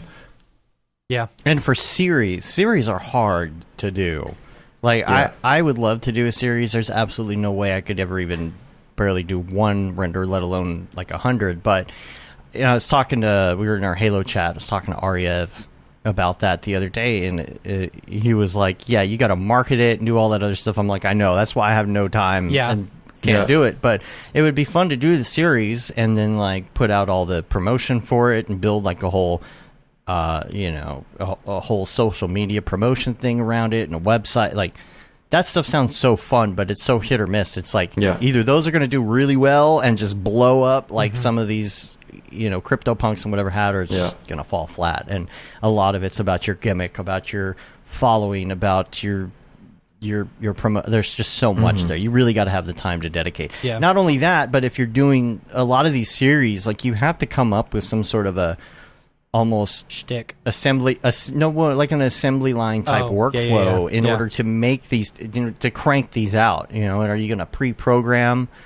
You know, how are you going to go about doing random combinations of things? I mean, you know, this one's blue, red, you know, whatever. I mean, there's incredibly creative people. I've also seen a lot of people get super creative through this space now. Like, do you know Ross, the guy who does Cryptobiotica? Yep. That is we had him on the show a few months ago. Yeah, like the Cryptobiotica thing, that's like mind-blowing to me. Well, he's on their team. He's not. He doesn't run it. True. I mean, he's on the cryptobiotic team. No. He's a representative. Yeah, but still, being the representative of such a company, it's like right. So prestigious. It's incredible how they discover this stuff. Right. Yeah, I love what they're doing. Yeah. But I think that doing something like that is incredibly ambitious, but also I'm imagining, if you have the time for it, that it's very rewarding. Yeah. So. I think it's like having time and not sleeping is a good combination. Yeah, really gets the ideas flowing. Yeah. Cool. Is that it, Matt? That's it. That's all we got. If you or anyone you know is doing a drop, make sure to hit us up, info@mograph.com, and we'll shill it on the show. Let's get out of here. Drop. Is this the fucking mic? Drop. This is exactly what I should be doing. Fabian, thanks for being on the show, man. Thank you so much for having me. It's an honor. Thank you. Yeah. It was a lot of fun. If people want to find you on the internet, where do they find you? I think they pretty much probably know by now, but just in case. So like I think every social media I have has the @thedizzyviper as the link. Like Twitch is also twitch.tv/thedizzyviper. YouTube also. Yeah, I think every social media has that by now. Only on Facebook I'm called Dizzy Everydays instead of Dizzy Viper. But are you in our Slack? I am not. You should be. You got to get in our Slack. Under the same name, of course. Yes. Of course. Yeah. I'm going to change my name real quick so you can't get it. Yeah. I'm the Dizzy Viper. No, I'm the Dizzy. Didn't we have something like that years ago where like everybody it was Grant Day. Yeah, Grant Day. Oh, yeah. National Everybody Grant changed their Day, name and to everyone Grant. changed their name to Grant, and it got real confusing for a day. Oh, Did man. everybody That have was the same? when we didn't have 1,200 people in the Slack. Yeah. Did everybody also have the same profile picture by then? Like everybody. Some of called them were Grant? changing it, and then some would change to like someone else's, and then change their name to Grant. It was very confusing. Opposite day. Yep. Yeah, that's funny. Cool. Well, we're going to get out of here. You can rate us on iTunes, leave a review on your podcatcher of choice. That really helps get our ratings up. So if you could do a review, give us a little sub on your podcast listener of choice. Even if you watch us on the interwebs on YouTube, just help get our iTunes ratings up there, or vice versa. If you're an audio listener, which actually 99% of you are an audio listener compared to our YouTube. Make sure that you subscribe to our YouTube because we got other stuff there. Subscribe to all of our things, TikTok and whatnot. And our newsletter, which goes out about once a month or so. And I think we'll probably send that out after camp so we can share some fun moments. Yes. There's going to be tons of video and stories and Instagrams and TikToks. Yeah. And I want to see Camp Mograph TikToks this time around. Oh, yeah. Are we going to do some TikToks? People got to be doing some fun TikToks. That'll like be fun. everybody, though. Like, we'll do some, like, get other people to do them. Maybe we can put it in duet mode or whatever it is. Well, I'm taking your word on that. I'm We'll expecting find- to see yeah. some. Tell me you're at Camp Mograph without telling me you're at Camp Mograph. Yeah. We should do that for sure. We'll put that on and let people stitch that or whatever. And so you can say you've been there, done that, got the t-shirt with the Mograph logo tee, the Paul Bab, Feel the Bab 2020 shirt, all the profits from that go to Doctors Without Borders. The Render Things t-shirt, hoodie, and long sleeve tee. The That Render is Fire shirt, which you are only allowed to wear, ironically, unless you're shams. And the Mograph Blandishment shirt. Yes. And that's it. That's all the shirts. I fixed some of the stuff on the shirts page. I'm sorry it was messed up. Got myself a new Mograph shirt here that's my size now. My other one was swallowing me. There you go. I don't have one. Yeah. You can only get one of those Camp Mograph hoodies if you go to Camp Mograph. Yeah. You got the Cinema 4D I got shirt the on. Cinema though. 4D shirt. You're doing good. Yeah. Classic. Classic. Yeah, that's one. right. Can't get those anymore. Yep. Yeah. Could sell that as an NFT. Burn it. Yeah, and then burn it. Yeah, you convert the physical into the NFT. You sell the NFT and you burn the physical. I'm just gonna. and it lives forever. I'm just gonna create a T-shirt and like sew a infinite object into the shirt and then sell it that way. Yeah. Oh, So would nice. I like that. Yeah. I like that. Just walk around with That's funny. Cool. All right. Well, check us out on all the things. And like I said, we're on Facebook, Twitter, Instagram, YouTube, TikTok, and Mograph.com. Make sure you add us on TikTok. Man. We're having fun. We're having fun being goofy. Yeah. So we'll see you on there. Hit us up. Leave a comment. We got a Help show us. next week, right? And then we've got a show. Do we? So Yeah. I'll give you the lowdown. I'll give you the lowdown here. We've got a show next week on Monday, regular time. We also will have one on Friday. Yes. Live. Yes. If you are a regular listener, you'll hear that show at the regular time, but we will be on not on the flight yet, but getting ready to go to Yeah. camp, and we didn't want And to it's do a also show while Labor we're Day. trying to. You know. And it's Labor Day, that as yeah. well. Now, the following week, there will not be a show. No. I'm just letting you We know. will be exhausted from camp.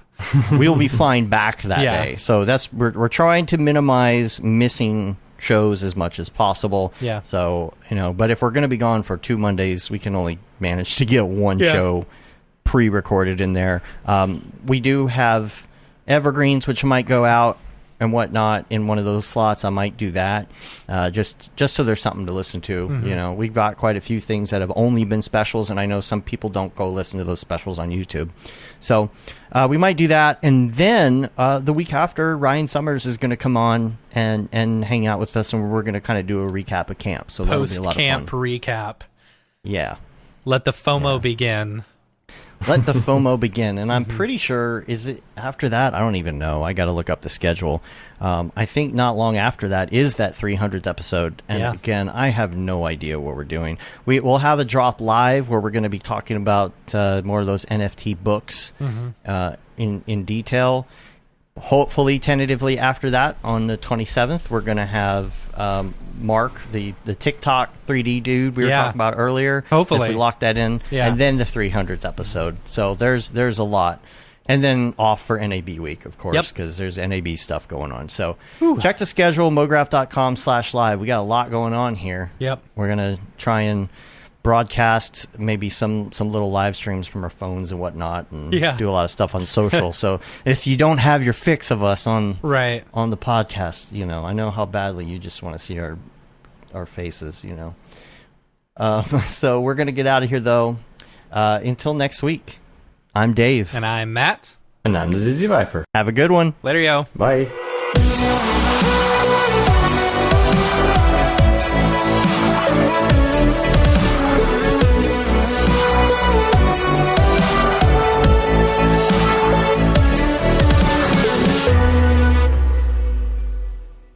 It's pretty good, I guess. Mograph.com, an online resource for motion graphic artists. Start your week with the Mograph Podcast. Industry news, interviews with your favorite artists, and terrible humor. Watch live shows and interviews from Mograph events like NAB, SIGGRAPH, Half-Res, and local meetups. Our Mograph Talks feature live demos and motivation from artists all around the world. Sometimes you gotta make stuff that you're not gonna put on your reel, and I'm not here to judge. What if Rick and Morty show up for the countdown at midnight? That's where I peaked in life, in my career. We gotta stop this thing, Rick! It's gonna kill us all! Hear from the people that create your software, design your render engines, and artists that are changing the face of modern motion graphics. You get that render done. Yeah, you better frame what? Mograph tutorials and online classes will teach you about Cinema 4D, After Effects, as well as other popular software and render engines. Throw in the HDR Studio, take the render settings, pick the HDR, put in a reflection, and gorgeous. Branch into new software. Learn time-saving tips, techniques, workflows, and lessons that'll keep you up to date in the world of motion design. Oh, brother, those are some of my favorite elves. I love projects that scare me. When our art director comes to us and asks for something that I had never done before, man, it gets me pumped. Join the conversation in our live sessions. Check out our plugins or join the hundreds of daily active users in our Slack channel for technical help, advice, contests, or just to joke around. Real nice banana. Ah, That's so funny. All right. I'm going to live forever. Subscribe today and get the latest updates on our YouTube and other social media channels. Take all your dreams and just do it! We don't care how you get here, folks. Just get here. Subscribe to Mograph.com.